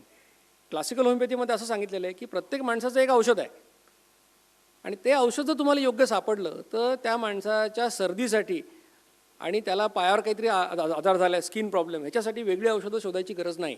एकाच औषधात सगळे आजार बरे होतील असं होमिओपॅथी म्हणतं. त्याच्यामुळे तुम्हाला कुठल्या तरी सुपर स्पेशालिटी हॉस्पिटलचे मेसेज येत असतील सकाळी उठल्या उठल्या, केस गळायचं थांबण्यासाठी आमचं हे वापरा, वजन कमी करायला हे वापरा, तर याचा अर्थ हे लोक होमिओपॅथी प्रॅक्टिस करत नाहीत, हे लक्षात घ्या. त्यामुळे या अशा प्रकारच्या लोकांपासून नेहमी दूर राहा. मग होमिओपॅथी पण केलं, त्याचा परिणाम एवढा झाला, पैसे गेले फक्त, बाकी काही उपयोग झाला नाही. मग मला ते हिरोईनचं पुस्तक मिळालं, पुष्कळ लोकांनी विकत घेतले, किती लोकांनी केलं माहीत नाही. आमचे काही डॉक्टर मित्र मला म्हणाले नाही नाही आम्ही ते सांगतो. म्हणून का सांगता? नाही ते पुस्तक वाचलं. म्हटलं बा त्या बाईंनी काही रिसर्च पेपर पब्लिश केला आहे का? तुम्ही स्वतःला डॉक्टर म्हणता की सायंटिफिक जर्नलमध्ये काही एखादं आर्टिकल छापलं आहे का त्याच्यावर? नाही. मग म्हणतो मी तर तुम्हाला रिसर्च पेपर पब्लिश करून सांगतोय ना की हे वाचा आणि करा, तर तुम्ही पॉप्युलर गोष्टीकडे चाललेले आहात. मग त्या पुस्तकात एक खूप चांगला सल्ला दिलेला आहे जो जगातल्या सगळ्या लठ्ठ लोकांना आवडतो. तो सल्ला काय? दर 2-3 तासाला काहीतरी खा, उपाशी म्हणून राहायचं नाही. म्हणजे भूक ही संवेदना तुम्हाला राहता कामा नये. आता खाऊन खाऊनच लठ्ठ झालेला आहे तो, त्याला तुम्ही ऑफिशियली सांगितलं आता खा म्हणून, त्यामुळे लोक करतातच डाएट प्लॅन. तर मी विचार केला की एवढे सगळे प्रयोग केले आपण आणि एवढं लोकप्रिय पुस्तक असेल तर आपण ह्या प्रयोग करायला काय हरकत आहे. म्हणून मग मी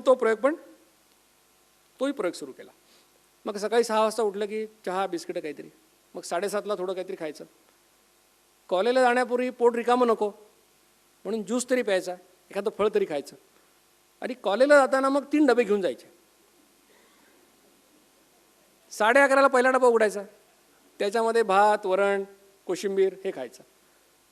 1:30-1:45ला दुसरा डबा उघडायचा, त्याच्यामध्ये पोळी, भाजी, चटणी असे सर्वसामान्य पदार्थ खायचे.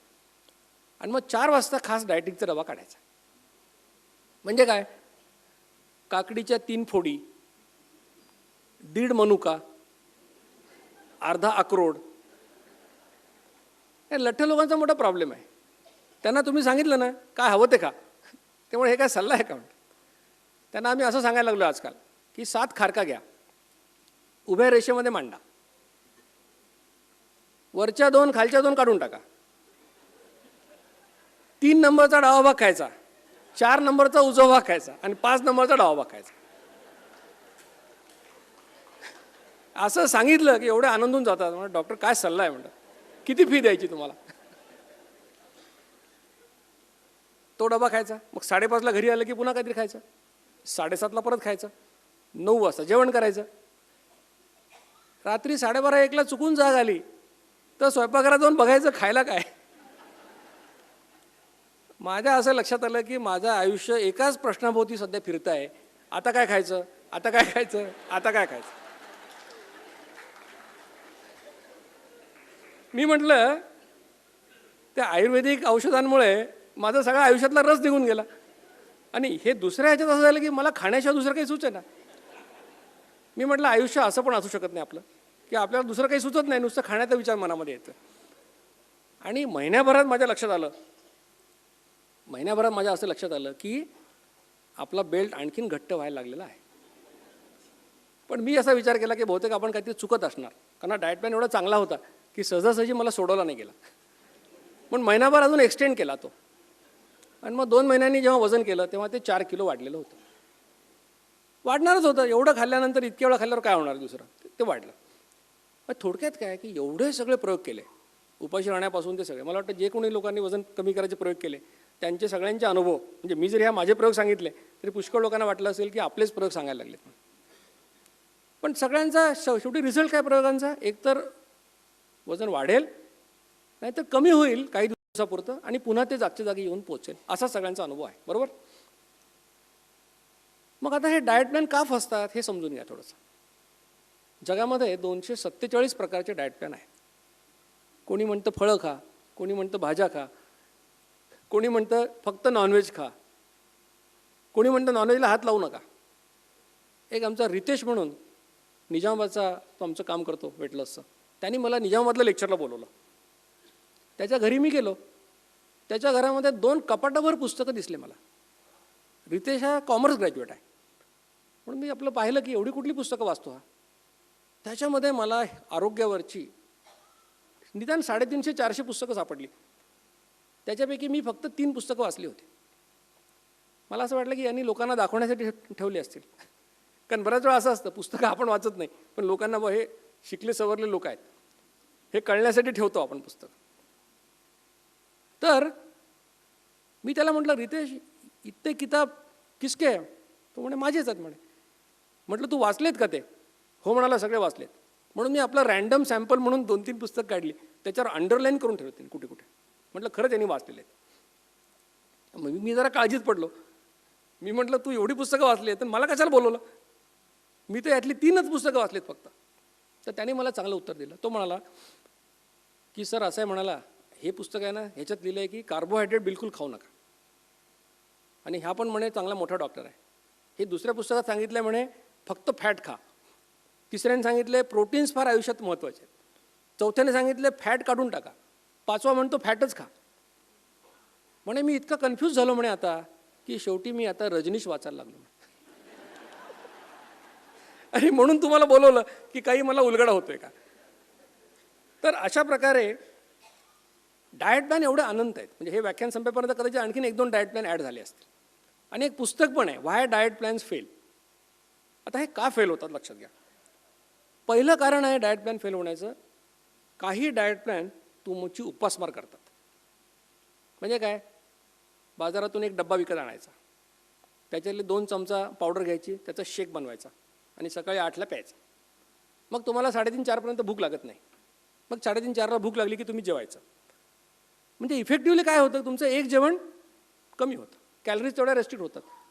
मग असं महिनाभर केलं, 4,500 रुपये गेलेले असतात. एक डबा संपतो, 1-1.5 किलो वजन कमी होतं, तुम्हाला बरं वाटतं. मग पुन्हा दुसरा डब्बा, पुन्हा 4,500 रुपये, पुन्हा चालू कार्यक्रम.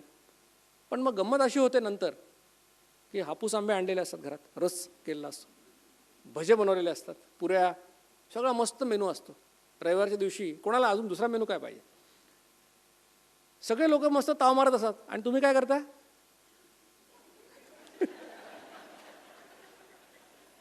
तेव्हा तुमच्या लक्षात येतं की अरे बाबा हे कसं काय, लोक हवं ते खातात आणि मला मात्र काही खायची परवानगी नाही. जेव्हा तुम्हाला हा साक्षात्कार होतो तेव्हा तुम्ही तो डबा बाजूला करता, तोपर्यंत 10-12 गेलेले असतात आणि मग तुम्ही खायला लागलात की पुन्हा तुमचं वजन जागच्या जागी येऊन पोचतं. असे डाएट प्लॅन फसतात. काही डाएट प्लॅन अतिशय अवघड असतात.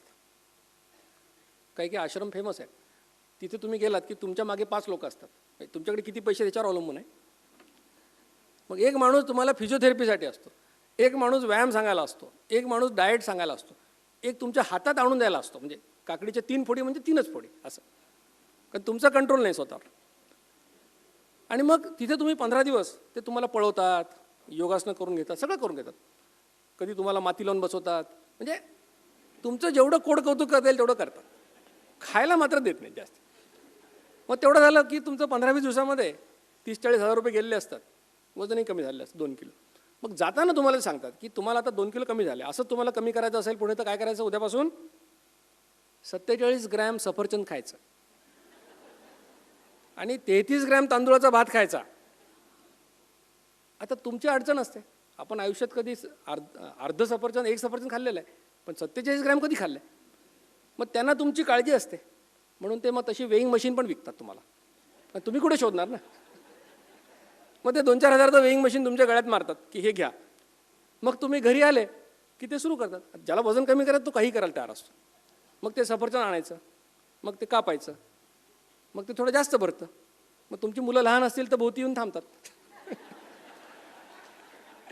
एक फोड एका बोराला, तू खा रे. दुसरी फोड दुसऱ्या बोराला, तू खा रे. मग ते लोणी आणि बोक्याची गोष्ट तशी असते, तसा तो कार्यक्रम होतो. बरं, असं करून सुद्धा 7-8-10 दिवस होतात, काहीच होत नाही, वजन आहे तिथेच. मग तुम्हाला असं वाटायला लागतं की बहुतेक आपल्या वजन काट्यात काहीतरी चूक आहे. त्यांनी 47 सांगितलं, आपण बहुतेक 48 खात असणार. आणि मग श्रद्धा नाही म्हणून गुण नाही, अशा परिस्थितीत येतात आणि मग ते डाएट प्लॅन तुमचा तिथे त्या ठिकाणी थांबतो. काही डाएट प्लॅन असे असतात की तुम्हाला सारखं गायडन्स घ्यावं लागतं. आधी तुम्हाला ऑनलाईन पेमेंट करायचं असतं. पेमेंट केल्याशिवाय काही मीटर डाऊन होत नाही, काही कार्यक्रम सुरू होत नाही. मग तुम्ही रविवारी त्यांना मेसेज करायचा की माताजी पुढचा आठवडा सुरू होतोय, आता आम्हाला डाएट प्लॅन पाठवा.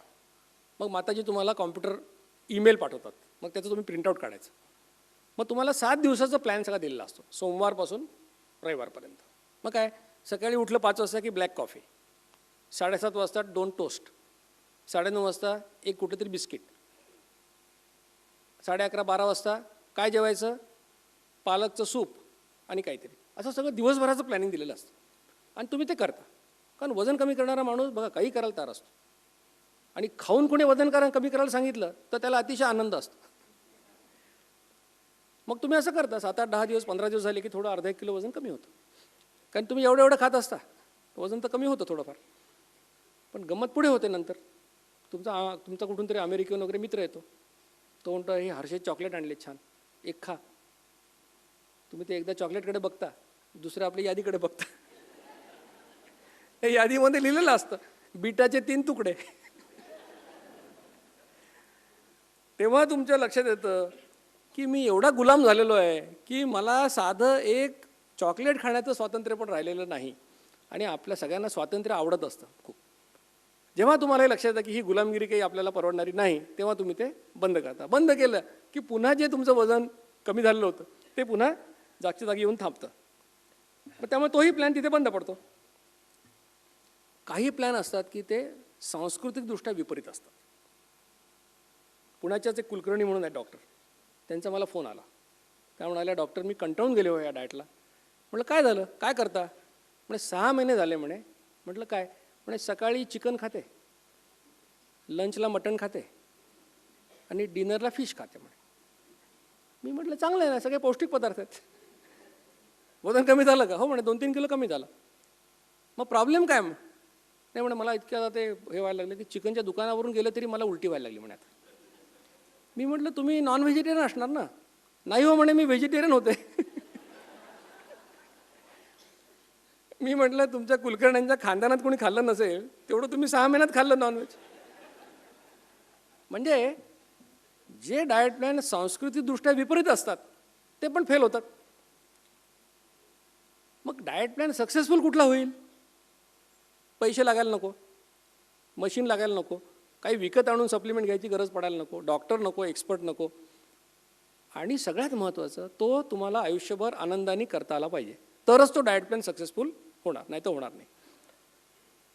मग ही वेट लॉस इंडस्ट्री तुम्हाला लुटते कशामुळे, तुम्हाला एक्सप्लॉइट कशामुळे करते? याचं एक महत्त्वाचं कारण तुम्ही लक्षात घ्या. ते कारण असं की तुम्हाला असं वाटत असतं की आपलं वजन दुसऱ्या कुणीतरी कमी करायचं आहे. जोपर्यंत तुमच्या वजनाची जबाबदारी तुम्ही स्वतः घेत नाही तोपर्यंत वेट लॉस इंडस्ट्री तुम्हाला लुबाडत राहणार, हे लक्षात ठेवा. पण आता एवढे सगळे प्रयोग केल्यानंतर मी निराश झालो होतो आणि मला असं वाटायला लागलं की आपलं काही आता वजन या जन्मी तर काही कमी होत नाही. आपल्यापैकी काही लोक त्या स्टेजला आता आले असतील की बा आपलं काही आता होणार नाही, आता वजन वाढत जाणार. मग त्यासाठी काही लोक आता दुसरे उपाय करतात. काय? बॅरिएट्रिक सर्जरी, लायपोसक्शन. तुमच्या पोटात आम्ही पाईप घालतो, चरबी काढतो, 1 लिटरला 15,000. काही लोक मरतात सुद्धा ऑपरेशनमध्ये. काही लोकांचं मी बायपास सर्जरी करतो. काही लोकांना आम्ही काय करतो, त्यांचं जठर जे असतं, म्हणजे इथून अन्न खाल्ल्यानंतर जठर जातं, ते अर्ध कापून टाकतो. पण त्याची कॅपॅसिटी 20 पोळ्याची आहे. ते 10 पोळ्याची कॅपॅसिटी झाली की कमी खाईल आजार. काही लोकांचा बायपास करतो, म्हणजे काय, जठरातून अन्न जर लहान आतड्यात गेलं तर ते पचन होईल त्याचं आणि अंगी लागेल. मग ते लहान आतड्यात पाठवायचंच नाही, डायरेक्टली मोठ्या आतड्यात पाठवायचं. बायपास म्हणजे इकडे खायचं आणि तिकडे बायपास. आता अशा क्रूर पद्धतीने वजन कमी करायला कोणाला आवडेल का? हे किती अननॅचरल आहे. पण असे अनेक प्रकार जगामध्ये अस्तित्वात आहेत. पण मी एवढे सगळे प्रयोग केले, सिन्सिअरली केले. काही लोक मी बघत होतो ऑडिटोरियममध्ये, त्यांच्या हातामध्ये आजकाल लोक मोबाईलमध्ये नोट्स काढतात. काही लोकांबद्दल मला संशय आला, म्हणून थोडंसं सिन्सिअर विद्यार्थ्यांबद्दल मला भीती वाटते. म्हणून सिन्सिअर विद्यार्थ्यांना सूचना अशी आहे की आत्तापर्यंत जे काही सांगितले प्लॅन, त्यातलं काही लिहून घ्यायची आवश्यकता नाही. ते सगळे फेल गेलेले प्लॅन आहेत.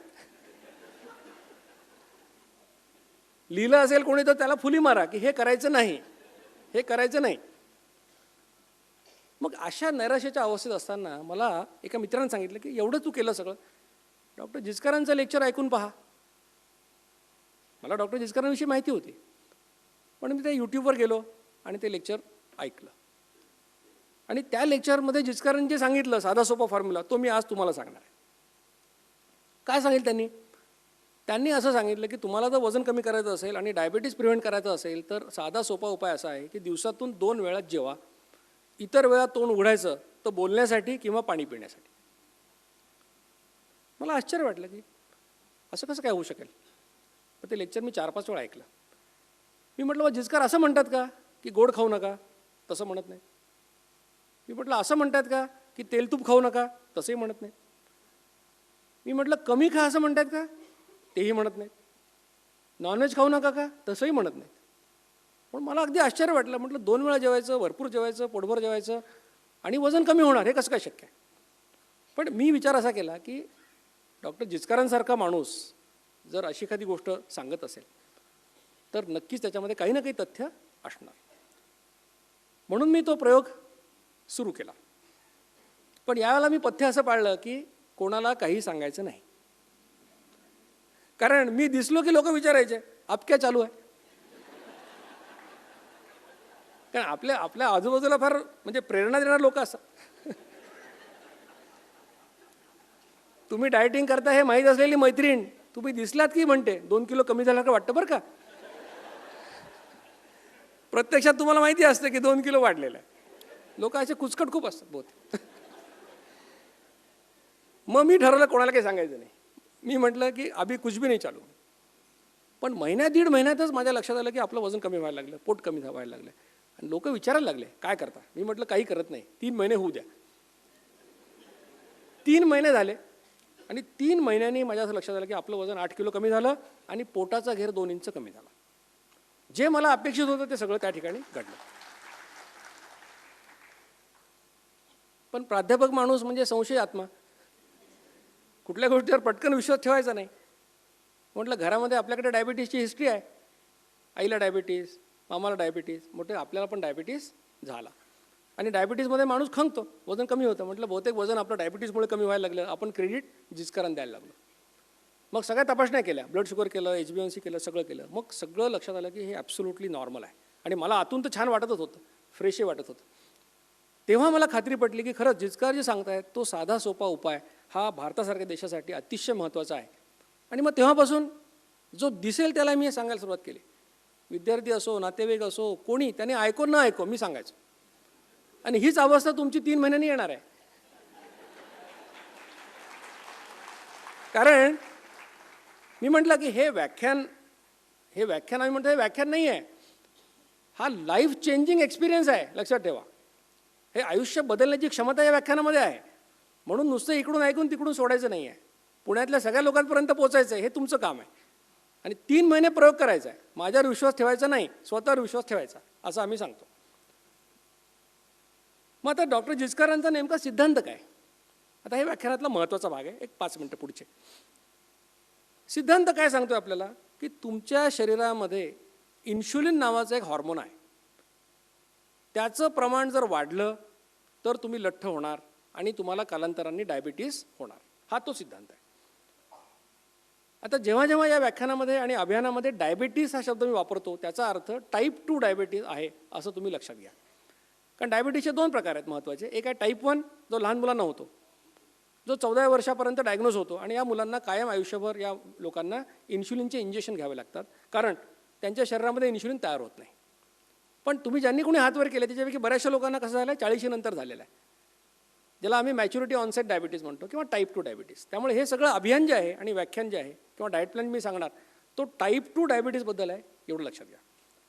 मग त्यांनी काय सांगितलं आहे की इन्शुलिनचं प्रमाण वाढलं रक्तातलं की तुम्हाला लठ्ठपणा येणार आणि वजन वाढणार आणि डायबिटीस होणार. आता इन्शुलिन नेमकं काय आहे, तर तुमच्या शरीरामध्ये पोटामध्ये आपल्या छातीच्या पिंजऱ्याच्या डाव्या बाजूला स्वादुपिंड नावाची एक ग्रंथी आहे, त्याला इंग्रजीमध्ये पँक्रियाज असं म्हणतात. या ग्रंथीमधून हे इन्शुलिन तयार होत असतं. तर इन्शुलिन हे एक संप्रेरक आहे किंवा हॉर्मोन आहे. म्हणजे काय, हा एक रासायनिक पदार्थ आहे जो अतिशय कमी प्रमाणात तुमच्या शरीरात तयार होतो, पण त्याचे परिणाम मात्र सगळ्या शरीरावर तुम्हाला बघायला मिळतात. म्हणजे मूर्ती छोटी पण कीर्ती मोठी, अशा प्रकारचं काम हे संप्रेरकांचं असतं. आता इन्शुलिन निर्माण होण्याचे 2 मार्ग तुमच्या शरीरामध्ये आहेत. एकाला आम्ही म्हणतो बेसलाईन सिक्रिशन किंवा पायाभूत स्त्राव. म्हणजे काय की 24 तास तुमच्या शरीरामध्ये थोडं थोडं थोडं इन्शुलिन तयार होतं. किती तयार होतं? 24 तासामध्ये 18 ते 32 युनिट इन्शुलिन तयार होतं. आता हे पायाभूत स्त्राव असा आहे की याला तुम्ही बंद नाही करू शकत, हे तुमच्या हातात नाही. जिवंत राहण्याकरता तुम्हाला हे इन्शुलिन आवश्यक आहे. आता दुसरा जो मार्ग ज्याने इन्शुलिन तयार होतं तो असा आहे की तुम्ही खाल्लं की इन्शुलिन तयार होतं.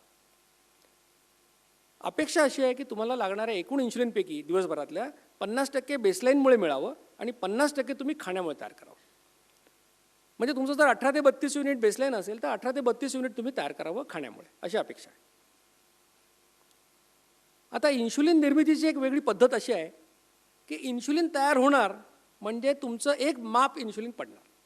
अरे मापाची कल्पना लक्षात घ्या. तुमची प्रत्येकाची ओंजळ आहे. तुम्हाला मी सांगितलं शेंगदाणे घ्या, तर सगळ्यांना काही सारखे शेंगदाणे मिळणार नाही, कोणाला जास्त कोणाला कमी, तुमच्या ओंजळीप्रमाणे मिळतील. तसं इन्शुलिन निर्माण होण्याचं तुमचं एक माप आहे. कोणाचं 2 युनिटचं आहे, कोणाचं 4 युनिटचं आहे, कोणाचं 5 युनिटचं आहे. म्हणजे जेव्हा केव्हा इन्शुलिन निर्माण होणार खाण्यामुळे ते एक माप इन्शुलिन पडणार, हे लक्षात घ्या. म्हणजे कोणाचं 2 युनिट पडेल, कोणाचं 5 युनिट पडेल खाल्ल्यावर. म्हणजे 4 लोकांना तुम्ही अर्धी पोळी खायला दिली तर प्रत्येकाचं एक माप पडणार, पण ते प्रत्येकाचं वेगवेगळं असणार. आता पुढची गंमत अशी आहे की तुम्ही 1 पोळी खाल्ली तरी एकच माप इन्शुलिन पडणार, 2 पोळ्या खाल्ल्या तरी एकच माप इन्शुलिन पडणार. म्हणजे इन्शुलिन किती पडणार हे तुम्ही किती खाता याच्यावर अवलंबून नाही. पुढची महत्त्वाची गोष्ट, एकदा ते माप रिकामं झालं की भरायला 55 मिनटं लागतात. म्हणजे याचा व्यवहारामध्ये अर्थ काय, तुम्ही जेवायला बसलात आणि जेवण तुम्ही 55 मिनटात संपवलं तर काय होईल, इन्शुलिन एकदाच तयार होईल. तुम्ही जर 3 तास जेवलात तर काय होईल, प्रत्येक 55 मिनटाला एकदा इन्शुलिन तयार होईल. काय काय सांगितलं मी, इन्शुलिन हे संप्रेरक आहे, 2 प्रकारे तयार होतं. तुम्हाला लागणाऱ्या एकूण इन्शुलिनपैकी 50% बेसलाईनमधून यावं, 50% तुम्ही खाण्यामुळे तयार करावं, अशी अपेक्षा आहे. बेसलाईन सिक्रेशन 24 तास होतं, ते तुम्ही थांबवू शकत नाही, ते असतं 18 ते 32 युनिट. तर खाण्यामुळे तुम्ही 18 ते 32 युनिट तयार करावं अशी अपेक्षा असते. खाण्यामुळे जे इन्शुलिन तुमचं निर्माण होतं त्याचं एक माप प्रत्येक वेळेला पडतं खाल्ल्यावर, जे की तुमचं प्रत्येकाचं वेगवेगळं आहे. आणि 1 पोळी खाल्ली तरी एक माप, 4 पोळ्या खाल्ल्या तरी एकच माप इन्शुलिन पडणार आहे, हे लक्षात ठेवा. म्हणजे खाण्याच्या प्रमाणावर ते अवलंबून नाही. आणि एकदा माप रिकामं झालं की भरायला 55 मिनटं लागतात. म्हणजे जेवण 55 मिनटात संपवलं तर इन्शुलिन एकदाच पडणार आहे, हे लक्षात घ्या. आता इन्शुलिन निर्माण कशासाठी होतं हे लक्षात घ्या. तुम्ही जेव्हा कुठलाही पदार्थ खाल्ल्यावर इन्शुलिन तयार होतं, का तयार होतं? कारण अन्नपचन झाल्यानंतर जे पदार्थ रक्तामध्ये येतात, एंड प्रॉडक्ट्स, त्याची विल्हेवाट लावण्यासाठी, त्याचा उपयोग करण्यासाठी इन्शुलिन काम करतं. आता तुम्ही जेवायला बसले की 10-12 पदार्थ खाता, पोळी खाता, भात, वरण, चटण्या, कोशिंबीर, काय खाता, स्वीट डिश खाता. पण तुम्ही 10 पदार्थ काय 100 जरी पदार्थ खाल्ले तरी पचन झाल्यानंतर रक्तामध्ये 3च गोष्टी येतात, एंड प्रॉडक्ट्स. म्हणजे 100 गोष्टी खाल्ल्या म्हणजे 100 एंड प्रॉडक्ट येत नाहीत. किती खाल्लं तरी 3च येतात. कुठले? कर्बोदकं किंवा कार्बोहायड्रेट्सपासून ग्लुकोज, प्रोटीन्स किंवा प्रथिनांपासून अमायनो ॲसिड्स आणि तेल तूप फॅट्सपासून फॅटी ॲसिड. 3च पदार्थ येतात. मी सांगतो, जसं गाय कुठल्याही रंगाचा चारा खाल्ला तरी पांढरं दूध देते, तसं तुम्ही किती पदार्थ खाल्ले तरी एंड प्रॉडक्ट्स मात्र 3च आहेत. आता तुमचं शरीर हे कोट्यवधी पेशींचं बनलेलं आहे आणि या प्रत्येक पेशीला काम करायला ऊर्जा लागत असते. जर तुमचं गाडी चालवायला तुम्हाला पेट्रोल किंवा डिझेल टाकायला लागतं, त्या पद्धतीने शरीराच्या पेशींना काम करायला ऊर्जा लागते. तुम्हाला दिवसभरामध्ये सर्वसामान्यपणे 2000 कॅलरीज ऊर्जेची आवश्यकता असते. तुमच्या वजनानुसार कामानुसार त्यात बदल होईल, पण सर्वसामान्यपणे 2000 कॅलरीज ऊर्जा दिवसाला लागते. आता तुमच्याकडे ऊर्जेचे जे सोर्स आहेत त्याच्यामध्ये ग्लुकोज आहे, फॅटी ॲसिड आहे. 1 ग्रॅम ग्लुकोज जाळलं तर 4 कॅलरी ऊर्जा मिळते आणि 1 ग्रॅम फॅटी ॲसिड जाळलं तर 9 कॅलरी ऊर्जा मिळते. मग तुम्ही जर पेशी असाल तर तुम्हाला काय जाळायला आवडेल? ग्लुकोज जाळायला आवडेल का फॅटी ॲसिड जाळायला आवडेल? फॅटी ॲसिड जाळायला आवडेल, कारण तुम्हाला जवळपास 2.25 पट जास्त ऊर्जा मिळते. तसं शरीरातल्या सगळ्या पेशींना फॅटी ॲसिड जाळायला आवडतं. याला अपवाद फक्त मेंदूच्या पेशींचा आहे, त्यांना फॅटी ॲसिड आवडत नाही, त्यांना ग्लुकोज लागते. मग आता तुम्हाला असं वाटेल की रक्तामध्ये सगळे एंड प्रॉडक्ट्स आलेले आहेत, ग्लुकोज आहे, अमायनो ॲसिड, फॅटी ॲसिड आहेत, आणि हे रक्त त्या पेशीपाशी गेलं, मग ती ग्लुकोज पेशीत जाईल आणि पेशी त्याला वापरेल. पण ते इतकं साधं सोपं नाही, कारण प्रत्येक पेशीवर एक कुलूप लागलेलं आहे आणि त्या कुलपाला आम्ही तांत्रिक भाषेमध्ये इन्शुलिन रिसेप्टर असं म्हणतो. म्हणजे काय की तुमच्या रक्तामध्ये ग्लुकोज किती पण असेल, पण हे जर लॉक लागलेलं असेल इन्शुलिन रिसेप्टरचं, तर ती ग्लुकोज त्या पेशीत जाऊ शकत नाही. मग इन्शुलिनचं पहिलं काम काय आहे की हे रिसेप्टरचं कुलूप उघडायचं आणि ग्लुकोजला आत सोडायचं. हे पहिलं काम इन्शुलिनचं आहे. याला अपवाद फक्त मेंदूच्या पेशींचा आहे. परत मेंदूच्या पेशी डायरेक्टली रक्तामधून ग्लुकोज घेऊ शकतात, त्यांना इन्शुलिनची आवश्यकता नाही. पण इतर पेशींना मात्र ते फ्रीडम नाही आहे, त्यांना इन्शुलिन लागतं. मग इन्शुलिनचं पहिलं काम काय की ग्लुकोजचं ते इन्शुलिनचं लॉक उघडायचं आणि ग्लुकोजला आत पाठवायचं. मग आता पेशींनी ग्लुकोज वापरली, अजून ग्लुकोज शिल्लक राहिलेले, तर काय करायचं? खिशात पैसे तुमच्या जमा झाले, तुम्ही काय करता? जास्त पैसे झाले तर कपाटात ठेवता. तसं शरीर एक्सेस ग्लुकोजचं रूपांतर हे इन्शुलिनमुळे कशात होतं? ग्लायकोजन नावाच्या पदार्थात होतं आणि तुमच्या लिव्हरमध्ये किंवा यकृतामध्ये 100 ग्रॅम ग्लायकोजन तयार होतं. ग्लायकोजन म्हणजे काय? ग्लुकोजचे मॉलिक्युल्स एकत्र येऊन ग्लायकोजन तयार होतं आणि 100 ग्रॅम ग्लायकोजनपासून तुम्हाला 400 कॅलरी ऊर्जा तुम्हाला मिळू शकते. आता हे कशाकरता आहे की अडीनडीला तुम्हाला एनर्जी मिळावी म्हणून ही सोय केलेली आहे निसर्गाने. आता इन्शुलिनमुळे पहिल्यांदा ग्लुकोज पेशीत गेली, त्यांनी वापरली. उरलेल्या ग्लुकोजचं रूपांतर इन्शुलिननी ग्लायकोजनमध्ये केलं आणि समजा तरी ग्लुकोज शिल्लक आहे रक्तामध्ये, तुम्ही खूप खाल्लेलं आहे. आता लक्ष देऊन ऐका, जी एक्सेस ग्लुकोज आता रक्तामध्ये आहे त्याचं रूपांतर इन्शुलिनच्या प्रभावाखाली फॅटी ॲसिडमध्ये होतं आणि ते तुमच्या शरीरात साठवलं जातं. आता खूप लोकांचे डोळे उघडले असतील की मी तेल खात नाही, तूप खात नाही, अंड्यातलं पिवळंसुद्धा फेकतो, तरी माझी ढेरी का आलेली आहे? याचं कारण तुम्ही जी पोळी खाल्ली, भात खाल्ला, वरण खाल्लं, त्याच्यातल्या ग्लुकोजचं रूपांतर फॅटी ॲसिडमध्ये केलं. कोणी केलं? इन्शुलिननी केलं. मग इन्शुलिन फॅटी ॲसिडचं रूपांतर तर फॅटमध्ये करून साठवतो, अमायनो ॲसिडचं रूपांतर वेगवेगळ्या प्रोटीन्समध्ये करतो आणि ते प्रोटीन शरीरामध्ये वापरले जातात. अशा प्रकारे शरीरामध्ये निर्मितीची कामं जी आहेत ती इन्शुलिन करतो. म्हणून इन्शुलिनला कॉन्झर्विंग हॉर्मोन असं म्हटलेलं आहे. ऊर्जा साठवणारा, निर्मितीचा संप्रेरक असं इन्शुलिनचं. जेव्हा तुमच्या रक्तामध्ये इन्शुलिनची लेवल वाढलेली असेल तेव्हा शरीर ऊर्जेसाठी ग्लुकोज वापरणार. जेव्हा इन्शुलिनची लेवल कमी होईल तेव्हा तुमचं शरीर ऊर्जेसाठी फॅटी ॲसिड वापरणार. हे आम्ही मेडिकलला असताना फर्स्ट इयरला शिकलो. याला डे सायकल, नाईट सायकल असं म्हणतात की दिवसा तुम्ही ग्लुकोज वापरता, रात्री तुम्ही फॅटी ॲसिड वापरता. आणि हे गणित जर व्यवस्थित जमलं तर पोट सुटायचं कारण नाही, चरबी वाढायचं कारण नाही. आता इन्शुलिनचं प्रमाण जर रक्तात वाढलं तर काय होतं? याला तांत्रिक भाषेमध्ये हायपर इन्शुलिनेमिया असा शब्द आहे. तुम्ही गुगलवर टाकलं तुम्हाला हजारो रिसर्च पेपर मिळतील. त्याच्यामुळे ब्लड प्रेशर वाढतं, ॲथेरोस्क्लेरोसिस नावाचा आजार होतो, रक्तवाहिन्या कठीण होतात, हार्ट अटॅकचं प्रमाण वाढतं. असे अनेक आजार हायपर इन्शुलिनेमियामुळे होतात. आणि सगळ्यात भयंकर गोष्ट काय घडते ती अशी की इन्शुलिन रेझिस्टन्स निर्माण होतो. म्हणजे काय? तुमच्या पेशींना अशी अपेक्षा आहे की खाल्ल्यानंतर इन्शुलिन निर्माण व्हावं, पण काम झाल्यानंतर पटकन त्यांनी नॉर्मलला यावं, म्हणजे बेसलाईनला यावं, म्हणजे कमीत कमी लेवलला जावं खाली. आपल्याला पाहुण्यांच्या बाबतीत असंच वाटत असतं ना की आवश्यक तेवढ्या वेळ यावे, नंतर पण निघून जावे. काही पाहुणे कायमचे राहिले तर काय होतं, आपण फोनवर सांगायला लागतो, मी नाही, मी 4 दिवस गावाला राहणार आहे. त्याला आपण म्हणतो, आपण रेझिस्टन्स डेव्हलप करतो ना. तसाच रेझिस्टन्स पेशी डेव्हलप करतात. म्हणजे काय करतात, फिजिकली त्यांचा आकार बदलतात. मग आकार बदलला की जसं तुम्ही एखाद्या कुलपावर 2 हातोडे मारले तर काय होतं, कुलपाला पोचा पडतो. मग पोचा पडल्या किल्ली लागत नाही. तसंच होतं की तुमचं इन्शुलिन असूनसुद्धा ते काम करू शकत नाही.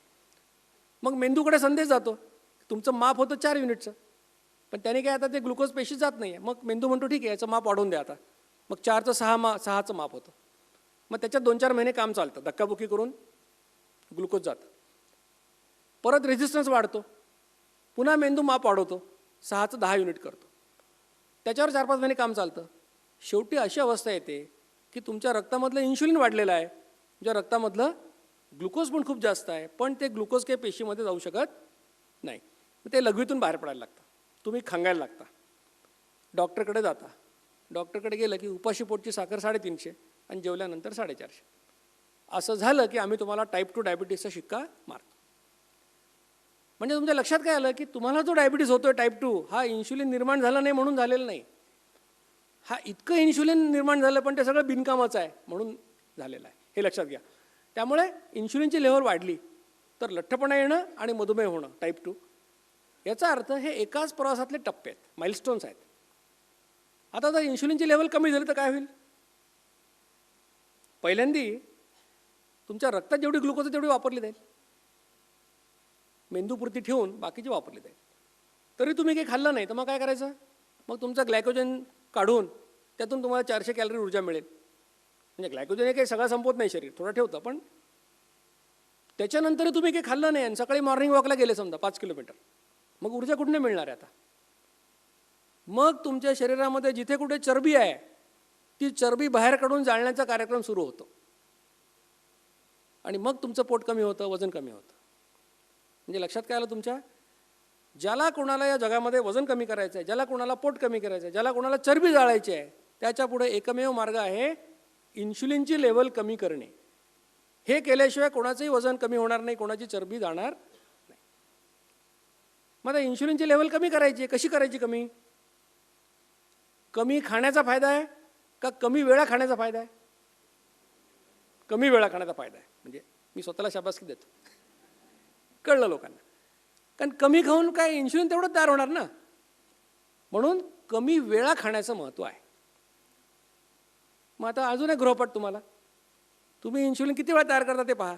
2012मध्ये मी 10 ते 12 वेळा इन्शुलिन तयार करायचो. सकाळचा चहा साखरेचा, पडलं माप. दुपारी अर्धा कपच चहा घेतला मित्राबरोबर, पडलं एक पुन्हा माप. तुम्ही बघा आता तुम्ही किती वेळा करता. भाजीवाला आला त्याशी घासाघीस करताना 4 अंगूर तोंडात टाकले, पडलं माप. मी सांगतो तुम्हाला, तुमचा उद्याचा दिवस आजच्यासारखा असणार नाही. काही खायला हात पुढे केला की इन्शुलिनची घंटी वाजणार. पण लाईफ चेंजिंग एक्सपिरियन्स कशामुळे, याच्यामुळे की आता तुम्हाला सुखासुखी आजच्यासारखं उद्या राहता येणार नाही, हे नक्की. तुम्हाला हे कळलं आता की आपण हे करतो याच्यामुळे इन्शुलिनचं माप पडणार आपलं. नाही, इन्शुलिनच्या मापाकडे लक्ष गेलं की तुमचं आयुष्य फार सोपं आणि चांगलं होणार, लक्षात ठेवा. मग कमी वेळा खायचं, किती कमी वेळा खायचं, संतांनी सांगून ठेवलेलं आहे आपल्याकडे. काय सांगितलं, एकदा जेवतो तो योगी, 2दा जेवतो तो भोगी आणि 3दा जेवतो तो पाटकर. उगीच व्याख्यान घेतलं आपण. हे सगळे ज्ञानी लोक जमा झाले इथे. सगळ्यांना माहिती आहे ना, 3दा जेवतो तो रोगी, सगळ्यांना माहिती आहे, पण तरी खातात. कळतं पण वळत नाही, अशी परिस्थिती आहे. तर आपण काही योगी नाही, आपण आपले भोगी लोक आहोत कलियुगातले. मग 2 वेळा खावं. आता तुम्हाला मी डाएट प्लॅन सांगतोय की डाएट प्लॅन काय नेमका आमचा, साधा सोपा डाएट प्लॅन आहे. कडक भूक लागण्याच्या 2 वेळा ओळखा आणि त्या 2 वेळात जेवा. कडक भूक म्हटलं की काही लोकांनी एकमेकाकडे बघितलं, म्हणजे काय, कारण आयुष्यामध्ये कडक भूक लागायचा अनुभवच घेतलेला नाही, भुकेच्या आधीच खातात.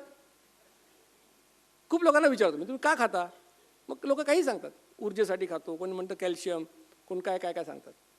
खरं कारण काय माहिती का, तुम्हाला मिळतं म्हणून तुम्ही खाता, बाकी दुसरं काही कारण नाही आहे. आता समजा 11 वाजता अक्षरधारांनी इथे समोसे फिरवले, किती लोक नाही म्हणणार आहे सांगा बरं. आता जे लोक फॉलो करतात डाएट प्लॅन ते नाही घेणार, निदान माझ्यासमोर तर नाही घेणार, पण बाकीचे लोक सोडणार नाहीत. आणि फुकट असलं तर 2 खातील. पण असं कोणी म्हणणार आहे का की आता 1 तासभर लेक्चर ऐकलं, आता समोसा फिरवा जरा, असं कोणी म्हणणार नाही. कारण समोशाची काही भूक नाही कोणाला, पण मिळालं म्हणून आपण खातो, हे लक्षात घ्या. मग कडक भूक लागे, ज्याला कडक भूक केव्हा लागते समजतं तो नशिबान माणूस. त्यात 2 वेळा जेवायचं आहे.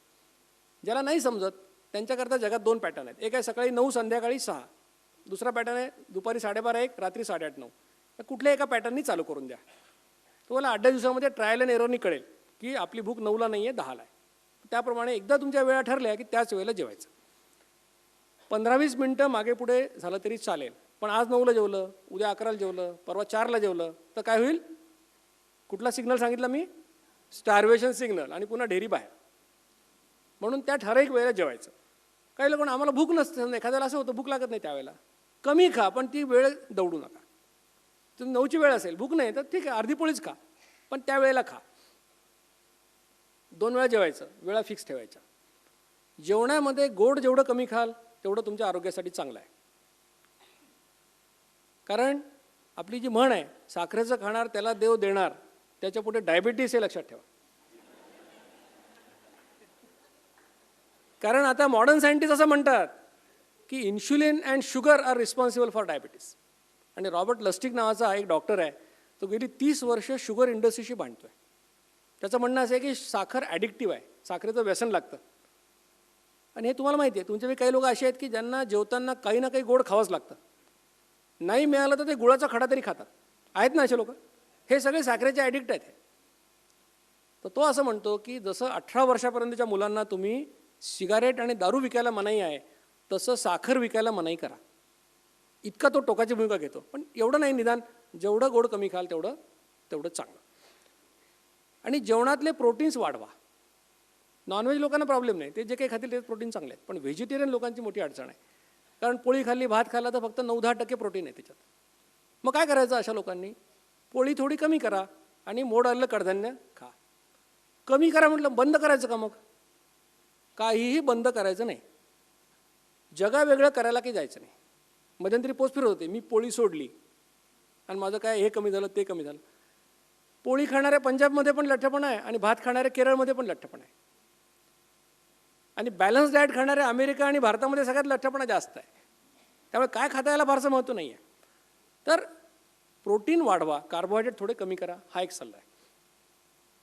एकदा जेवायला बसलात की जेवण 55 मिनिटात संपवा. खूप लोक लगेच 2-3 दिवसांनी मला फोन, सर आमचं जेवण 15 मिनिटात संपतं, 55 मिनिटं कसं काय खायचं? लोक त्यांना हवं ते बरोबर ऐकतात. मी असं कुठे म्हटलं का की 55 मिनिटं खा? मी म्हटलं जास्तीत जास्त वेळ 55 मिनिटे. का? कारण पुढे गेलात तर इन्शुलिन परत पडणार आहे आणि आपल्याला इन्शुलिन जास्त वेळा तयार नाही करायचं, एकदाच तयार करायचं. म्हणून 55 मिनिटात जेवण संपवा. आणि ही दुसऱ्या काही लोकांची जेन्युइन अडचण असते आणि काही लोक विचारतात प्रश्न, काही विचारत नाहीत, म्हणून तुम्हाला सांगून टाकतो.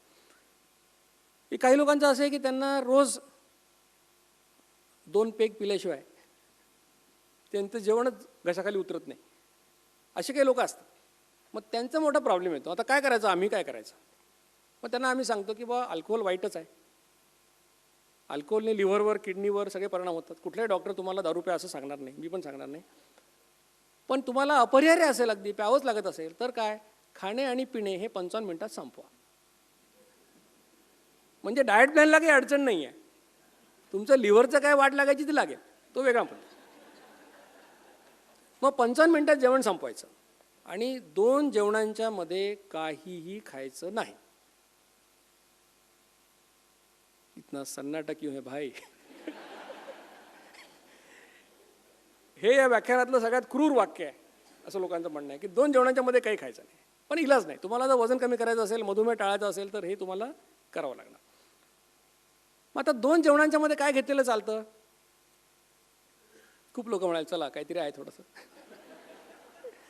पण लक्षात घ्या, तुमचं ध्येय असं असायला पाहिजे की 2 वेळा जेवणे आणि मध्ये पाणी पिणे हे ध्येय असायला पाहिजे. हे सगळ्यात बेस्ट आहे. याचे तुम्हाला उत्तम रिझल्ट मिळतील. 2 जेवणांच्यामध्ये कुठले पदार्थ अलाउड आहेत आणि का आम्ही अलाउ केले? कारण हे पदार्थ खाल्ल्याने इन्शुलिन निर्माण होत नाही शरीरात, असं आम्हाला प्रयोगांमुळे लक्षात आलं. ते समजण्यासाठी मी 18 पदार्थ खाल्ले, 54 वेळा ब्लड दिलं, 40,000 रुपये खर्च केले, तेव्हा ते शहाणपण आलं. मग कुठले कुठले पदार्थ चालतात? पाणी चालतं, हवं तेवढं प्या. घरी बनवलेलं पातळ ताक, म्हणजे 2 चमचे ताकामध्ये ग्लासभर ताक बनवायचं, 2 चमचे दह्यात, आणि ते हवं तेवढं पिऊ शकता. तुम्हाला आवडत असेल तर ग्रीन टी, ब्लॅक टी चालेल, किंवा 25% दूध, 75% पाण्याचा पातळ चहा.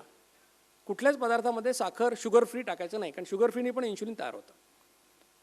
शहाळ्याचं पाणी चालेल, मलाई खायची नाही. लगेच 40 रुपयाचं शहाळं आणलं, वाया कशाला घालवायचं? वाया नका घालव, वाटीत काढून ठेवा आणि जेवताना खा, काही अडचण नाही आहे. 1 टोमॅटो खाल्लेला चालतो दिवसभरामध्ये. एवढे पदार्थ खायला परवानगी आहे, कारण याच्यामुळे इन्शुलिन निर्माण होत नाही. आता मी तर माझे प्रयोग केले. आता मला विचारायचं नाही की कोरफड रस चालेल का, गुटखा चालेल का, तंबाखू चालेल का, कारण मी प्रयोग काय केले. आता तुम्ही प्रयोग करा. कसा प्रयोग करायचा? तुम्हाला एखादा पदार्थ जर, कारण लोकांना सकाळी उठल्या उठल्या काय काय खायचं असतं, त्याचे 1000 पदार्थ तरी असतील. काही लोक मेथीचे दाणे भिजवून ठेवतात, ते पाणी पितात. अनेक गोष्टी लोक सकाळी घेतात. मग काय करायचं? लॅबमध्ये जायचं. तुमच्याकडे दांडे, मेट्रोपॉलिस, गोळविलकर सगळ्या ठिकाणी लॅबमध्ये कुठे गेलात, तपासणी काय करायची? आपलं कोरफड रस घेऊन जायचं, जेवढं पिता तेवढं. 8 वाजता लॅबमध्ये गेलात तर पहिलं ब्लड द्यायचं, रस प्यायचा तो. मग 8 वाजून 10 मिनिटांनी दुसरं ब्लड, आणि 9 वाजता तिसरं ब्लड. म्हणजे एका पदार्थाकरता 3 वेळा ब्लड दिलं. गेल्यानंतर एकदा, तो पदार्थ खाल्ल्यानंतर 10 मिनिटांनी, आणि नंतर 60 मिनिटांनी. आता तुम्हाला 3 रिडिंग मिळतील. त्याला सांगायचं इन्शुलिन करायचं आहे, शुगर नाही करायची. इन्शुलिन करायला तुम्हाला 350-400 रुपये लागतील एका सॅम्पलला, म्हणजे 1200 रुपये लागतील एका पदार्थाला. मग काय होईल? 3 रिडिंग तुम्हाला मिळाले. समजा सुरुवातीला 8 वाजता ते 10 होतं, मग 9 झालं, आणि मग 6 झालं. याचा अर्थ काय झाला? की इन्शुलिन तयार झालं नाही. मग ते तुम्ही कोरफड रस तुम्ही पिऊ शकाल. हे उदाहरण सांगितलं बरं का, नाही तर उद्यापासून कोरफड सुरू. पण समजा असं झालं की पहिल्यांदा 10 होतं, आणि 10 मिनिटांनी ते 12वर गेलं, किंवा 12चं 14वर गेलं, आणि पुन्हा 16वर गेलं. त्याचा अर्थ काय? इन्शुलिन तयार झालं, मग तो पदार्थ घेता येणार नाही. किंवा असं झालं की 10चं 12 झालं, आणि पुन्हा 9वर आलं, किंवा 10चं 10च राहिलं आणि पुन्हा 12वर गेलं. दोन्ही वेळेला तुम्हाला हे पदार्थ घेता येणार नाही. म्हणजे इन्शुलिन निर्माण दुसऱ्या सॅम्पलमध्ये किंवा तिसऱ्या सॅम्पलमध्ये पहिल्यापेक्षा जास्त असेल, तुम्हाला तो पदार्थ घेता येणार नाही. हे कशाकरता सांगेल तुम्हाला मी? की तुम्ही मला हा प्रश्न आता विचारायचा नाही की कुठला पदार्थ खायचा. आम्ही जे डाएट प्लॅन सांगितलं तेवढे पदार्थ फक्त चालतात. आता डायबिटीसच्या लोकांसाठी सूचना महत्त्वाची अशी आहे की डायबिटीसच्या लोकांनी देखील हा डाएट प्लॅन त्यांना फायदा होतो.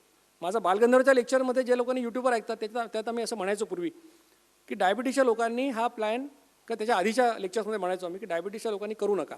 पण गेल्या 2 वर्षात जे काही आम्ही संशोधन केलं त्याहून असं लक्षात आलं की डायबिटीसच्या लोकांना पण याचा चांगला फायदा होतो.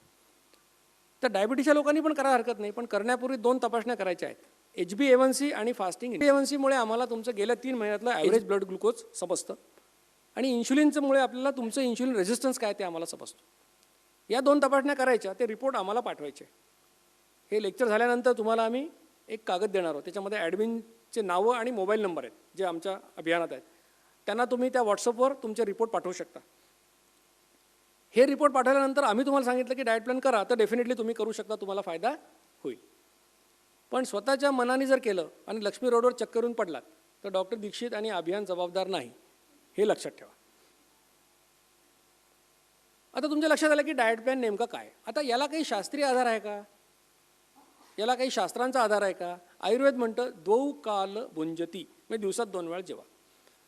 वेदांमध्ये असं लिहिलं आहे की जो माणूस दिवसातून 2दा जेवेल त्याला उपास केल्याचं पुण्य मिळेल. जैन धर्मामध्ये ब्यासना नावाची कल्पना आहे. त्यात असं म्हटलं की बे आसन, म्हणजे 2 वेळा बसा आणि 2 वेळा जेवा. 2 जेवणांच्या मध्ये कोमट पाणी प्या, असं जैन धर्मात सांगितलेलं आहे. आणि जैन मुनींनी मला सांगितलं की सर आमच्याकडे जेवायला 48 मिनिटाचा वेळ दिलेला आहे. मी म्हटलं आम्ही 7 मिनिटाचा ग्रेस पिरियड दिलेला आहे. रॉबर्ट शेल्टन नावाच्या एका डॉक्टरचं पुस्तक माझ्या वाचण्यात आलं. त्याने असं म्हटलं की ग्रीक लोक जे जगात सगळ्यात सुदृढ आहेत ते तसे का होते, तर याचं कारण ते दिवसातून 2दाच फक्त जेवायचे. म्हणजे इतिहास तेच सांगतो आपल्याला. म्हणून मी आपल्या देवांचे सगळे फोटो पाहिले गुगलवर, तुम्ही बघा. एकाही देवाला ढेरी नाही. तो भारतीय असो परदेशी, कुठल्याही देवाला ढेरी नाही. शंकरासारखे तर 6 पॅकसुद्धा काही काय त्यातले. आणि जे राक्षस दाखवले त्यांची मात्र ढेरी सुटलेली आहे. त्यामुळे भारतीय समाजामध्ये कधीही ढेरी असण्याला प्रतिष्ठा नव्हती. तुम्ही म्हणाला आम्ही सगळे 21व्या शतकातले लोक, तुम्ही आम्हाला काय सांगता जुनं आयुर्वेद वेद, पण तुमच्यासारखं सांगतो. किंवा डॉक्टर मॅटसन नावाचा एक सायंटिस्ट आहे, त्याचा एक रिसर्च पेपर पब्लिश झाला, meal frequency and timing in health and disease. म्हणजे किती वेळा खायचं आणि कधी खायचं याचा आरोग्यावर काय परिणाम होतो. त्या रिसर्च पेपरमध्ये मॅटसन असं म्हणतो की जगामध्ये सध्या प्रचलित असलेलं 3 वेळा जेवणे आणि एकदा नाश्ता करणे हे उत्क्रांतीच्या दृष्टीने पाहायला गेलं तर अनैसर्गिक आहे, असं डॉक्टर मॅटसन म्हणतो. म्हणजे डॉक्टर मॅटसन तेच सांगतोय, जिचकर तेच सांगत होते, मी तेच सांगतोय, आयुर्वेद तेच सांगतोय, संत तेच सांगतात, 3दा जेवतो तो रोगी. मग आपल्याला कधी समजणार आणि आपण ते कधी करणार हा खरा प्रश्न आहे. कळलेली गोष्ट वळणार कधी हा खरा इथला मोठा प्रश्न आहे. पण याला काही सायंटिफिक एव्हिडन्स आहे का? तुम्ही जर माझं नाव टाकलं डॉक्टर दीक्षित रिसर्च पेपर्स, तुम्हाला रिसर्च पेपर्स मिळतील. त्यातला एक रिसर्च पेपर असा होता की आम्ही 6 महिने लोकांना फॉलो केलं, ज्या लोकांनी डाएट प्लॅन केला. 6 महिन्यामध्ये 6.8 किलो वजन कमी झालं सरासरी. रेंज 3 किलो ते 32 किलो. पुण्याच्याच एक बाई आहे, त्यांचं 32 किलो कमी झालं वजन. लक्षात घ्या, ज्या व्यक्तीचं वजन 20 किलो कमी होतं, 25 किलो कमी होतं, त्याचं आयुष्य बदलून जातं. म्हणून हे लाईफ चेंजिंग एक्सपिरियन्स म्हणतो, यासाठी म्हणतोय.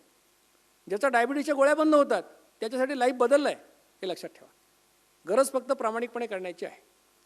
आणि हा एकमेव डाएट प्लॅन असा आहे की ज्याच्यामध्ये तुमचं पोट आधी जातं, गालफडं कधीही बसत नाही. तुम्ही जिमिंग फिमिंग केलं, खूप प्रोटीन खाल्ले तर काय होतं, पहिल्यांदा गालफडं बसतं. लोक विचारायला सुरुवात करतात, घरी काही प्रॉब्लेम. या डाएट प्लॅनमध्ये कोणी असं विचारणार नाही कधी. आधी तुमचं पोट जाईल. किती जाईल? 6 महिन्यामध्ये 3.5 सेंटीमीटर सरासरी पोट गेलं लोकांचं. रेंज किती? 1 सेंटीमीटर ते 10 सेंटीमीटर, म्हणजे 4-4 इंच पोट कमी झालं. दुसरा एक पेपर पब्लिश झाला की डायबिटीज प्रिव्हेन्शन कसं होतं. एक आयुर्वेदिक डॉक्टर माझ्याकडे आल्या, त्यांचं उपाशीपोटी इन्शुलिन 24.4 होतं. त्यांनी डाएट प्लॅन वर्षभर केला. 1 वर्षाने त्यांचं इन्शुलिन 5.4 झालं, फास्टिंग इन्शुलिन, आणि वजन 6 किलो कमी झालं, बोनस. याचा व्यवहारामध्ये अर्थ काय लक्षात घ्या की जे काम करायला त्यांच्या शरीराला 24 युनिट इन्शुलिन लागत होतं उपाशीपोटी, ते काम आता 5 युनिटमध्ये व्हायला लागलेलं आहे. म्हणजे शरीर इन्शुलिनला सेन्सिटिव्ह झालेलं आहे, म्हणजेच इन्शुलिन रेझिस्टन्स कमी झाला आहे, म्हणजेच डायबिटीस होणार असेल तर तो लांब गेला आहे. नंतर एक पेपर आम्ही पब्लिश केला, मी आणि डॉक्टर संजीव इंदुरकर म्हणून आमच्या औरंगाबादचे मधुमेह तज्ज्ञ आहेत. प्री डायबिटीज रिव्हर्सलचा पेपर आम्ही केला. आता मी तुम्हाला सांगतो की HbA1c आणि फास्टिंग इन्शुलिन 2 तपासण्या करायला आम्ही सांगतो. कारण काय होतं की तुम्हाला आम्ही जेव्हा ब्लड शुगर करायला सांगतो तेव्हा तुम्ही आदल्या दिवशी जरा कमीच खाऊन जाता आणि गोड तर खातच नाही, कारण आपण डायग्नोज व्हायला घाबरतो. पण HbA1c केलं तर 3 महिन्याचं ॲव्हरेज कळतं. म्हणजे आज जर तुम्ही काही नाही खाल्लं तरी मेमध्ये खाल्लेले हापूस आंबे त्यात दिसतात. मग HbA1c काय 5.6 पर्यंत नॉर्मल आहे. 5.7च्या पुढे गेलं 6.4 पर्यंत त्याला म्हणायचं प्री डायबिटीस, आणि 6.5च्या पुढे गेलं त्याला म्हणायचं डायबिटीस. फास्टिंग इन्शुलिन निरोगी माणसं तर 10च्या खाली असायला पाहिजे, 0च्या जवळ पाहिजे खरं तर, पण 10च्या खाली पाहिजे. 10च्या वर गेलं त्याला प्री डायबिटीस आम्ही म्हणतो. तर अशा प्रकारे तुम्ही जर या तपासण्या, मग आम्ही काय केलं, प्री डायबिटीसचे किती 48 लोक घेतले ज्यांचं HbA1c 5.7 ते 6.4 होतं, आणि त्यांना आम्ही सांगितलं की डाएट प्लॅन करा. आणि या डाएट प्लॅनबरोबर आम्ही एक व्यायाम सांगतो, जो मी सांगायला थोडं विसरलो होतो. तो काय की 45 मिनिटात 4.5 किलोमीटर चालणे, हा एक व्यायाम या डाएट प्लॅनबरोबर आवश्यक आहे. मग चालण्याला पर्याय काय? पोहणे किंवा सायकलिंग करणे हे पर्याय. वय कमी असेल दोरीवरची उड्या पण चालतील, जिने चढउतार करायची तरी पण करू शकता. पण 50च्या नंतर कोणी म्हणे दोरीवरची उड्या मारतं तर काय होईल, गुडघे डॅमेज झाले तर पुढे महिनाभर काही व्यायाम करता येत नाही.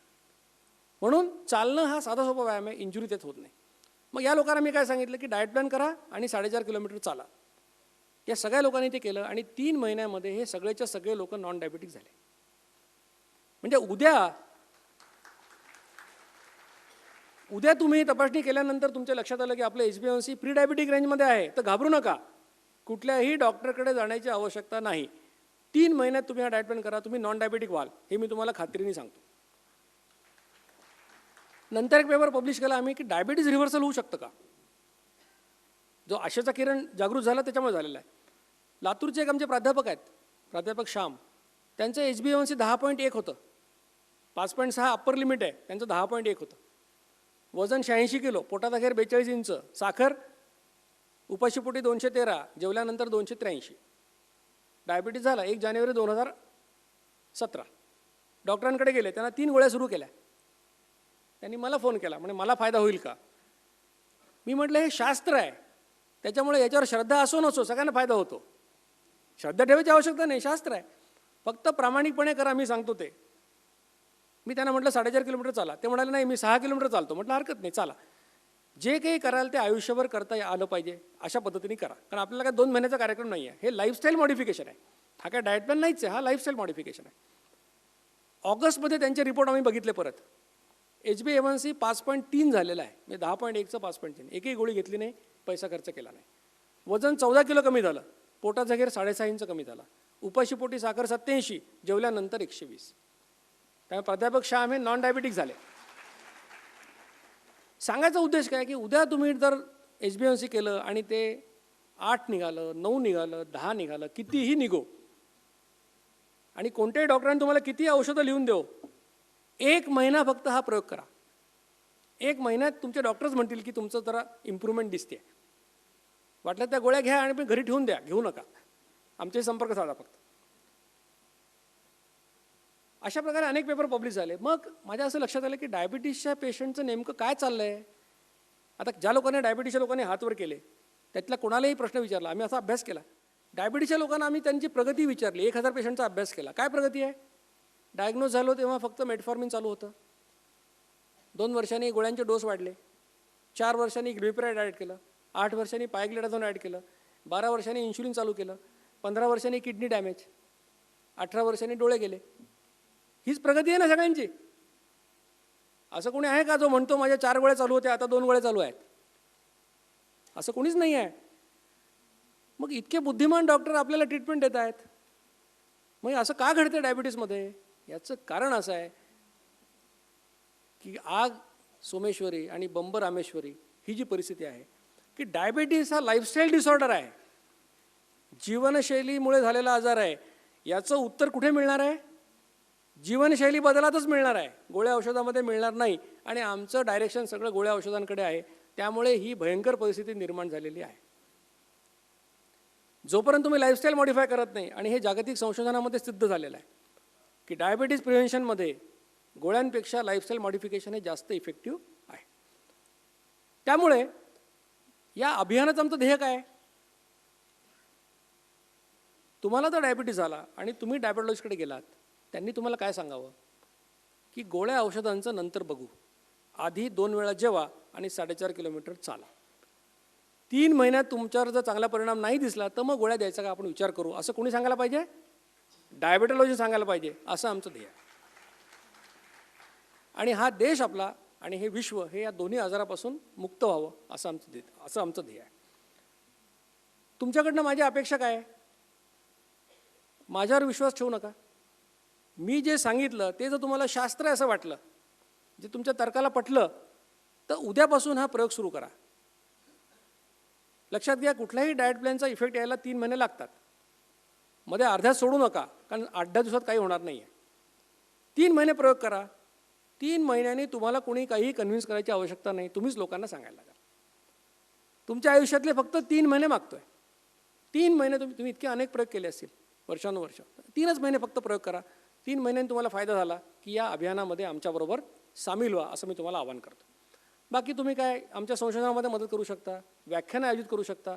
आत्ता जे माझ्याबरोबर लोक होते, डॉक्टर वेदा आहे, संतोष आहे, शिल्पा आहे, अर्चना, हे सगळे लोक, तुम्हाला जर व्याख्यान पाहिजे असेल तुमच्या कॉलनीमध्ये 50 लोक जमणार आहेत, महिला मंडळ आहे, युवक मंडळ आहे, आमचे लोक कुठेही येऊन व्याख्यान घ्यायला तयार आहेत. त्यांची तुमच्याकडनं अपेक्षा काय आहे की जायचा याचा फक्त खर्च द्या, त्यांना भुर्दंड नको बसायला, एवढंच. पण हे सगळं करायला आम्ही तयार आहोत. तर हे तुम्ही नक्की करू शकता, आमच्या व्याख्यानाला लोक येऊ शकतील. आता महत्त्वाची गोष्ट, हे व्याख्यान देऊन तुम्हाला वाऱ्यावर सोडायची माझी इच्छा नाही आहे. तुम्ही आमच्या अभियानामध्ये सामील कसे होऊ शकता? आमचे व्हॉट्सअप ग्रुप आहेत, 134 ग्रुप आहेत जवळपास.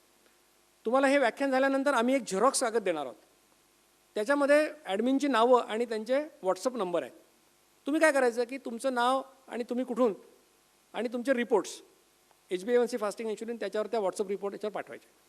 एका दिवसात तुम्हाला आम्ही आमच्या ग्रुपवर जॉईन करून घेतो. मग तुम्हाला आम्ही डाएट प्लॅनचा मेसेज पाठवतो, कारण तुम्हाला आम्ही weight loss, diabetic, pre diabetic ग्रुपमध्ये टाकतो आवश्यकतेनुसार, आणि तुम्हाला डाएट प्लॅनचा मेसेज देतो. या वेट लॉस ग्रुपवर तुम्हाला काय होतं, सक्सेस स्टोरी मिळते रोज सकाळी एक.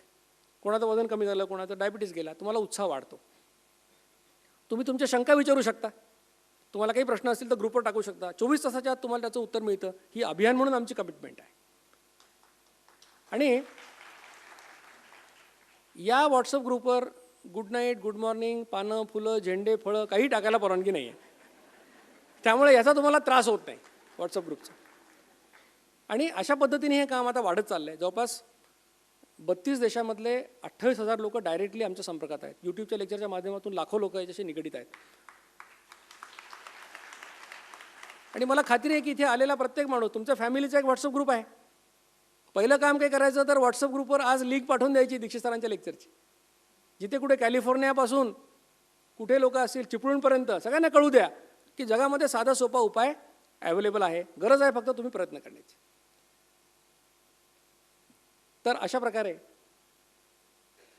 12 वाजता आपली वेळ आहे. 12च्या नंतर ऑडिटोरियम. मी संयोजकांचा आभार मानतो की त्यांनी मला इथे बोलवलं, माझा सन्मान केला आणि या विषयावरची माझी मतं मांडण्याची संधी मला या ठिकाणी उपलब्ध करून दिली. आपल्या सगळ्यांचा आभार मानतो. आणि मला खात्री आहे की मी जे काही सांगितलं त्यातलं शास्त्र तुम्हा सगळ्यांना समजलेलं आहे. आणि हे काही रॉकेट सायन्स नाही आहे, हे सिम्पल आहे. आणि जगातल्या सगळ्या महत्त्वाच्या गोष्टी या साध्या सोप्या असतात, हे लक्षात ठेवा. गुंतागुंतीचा आपण त्याला करतो आणि मग कुठेतरी आपण भरकटतो.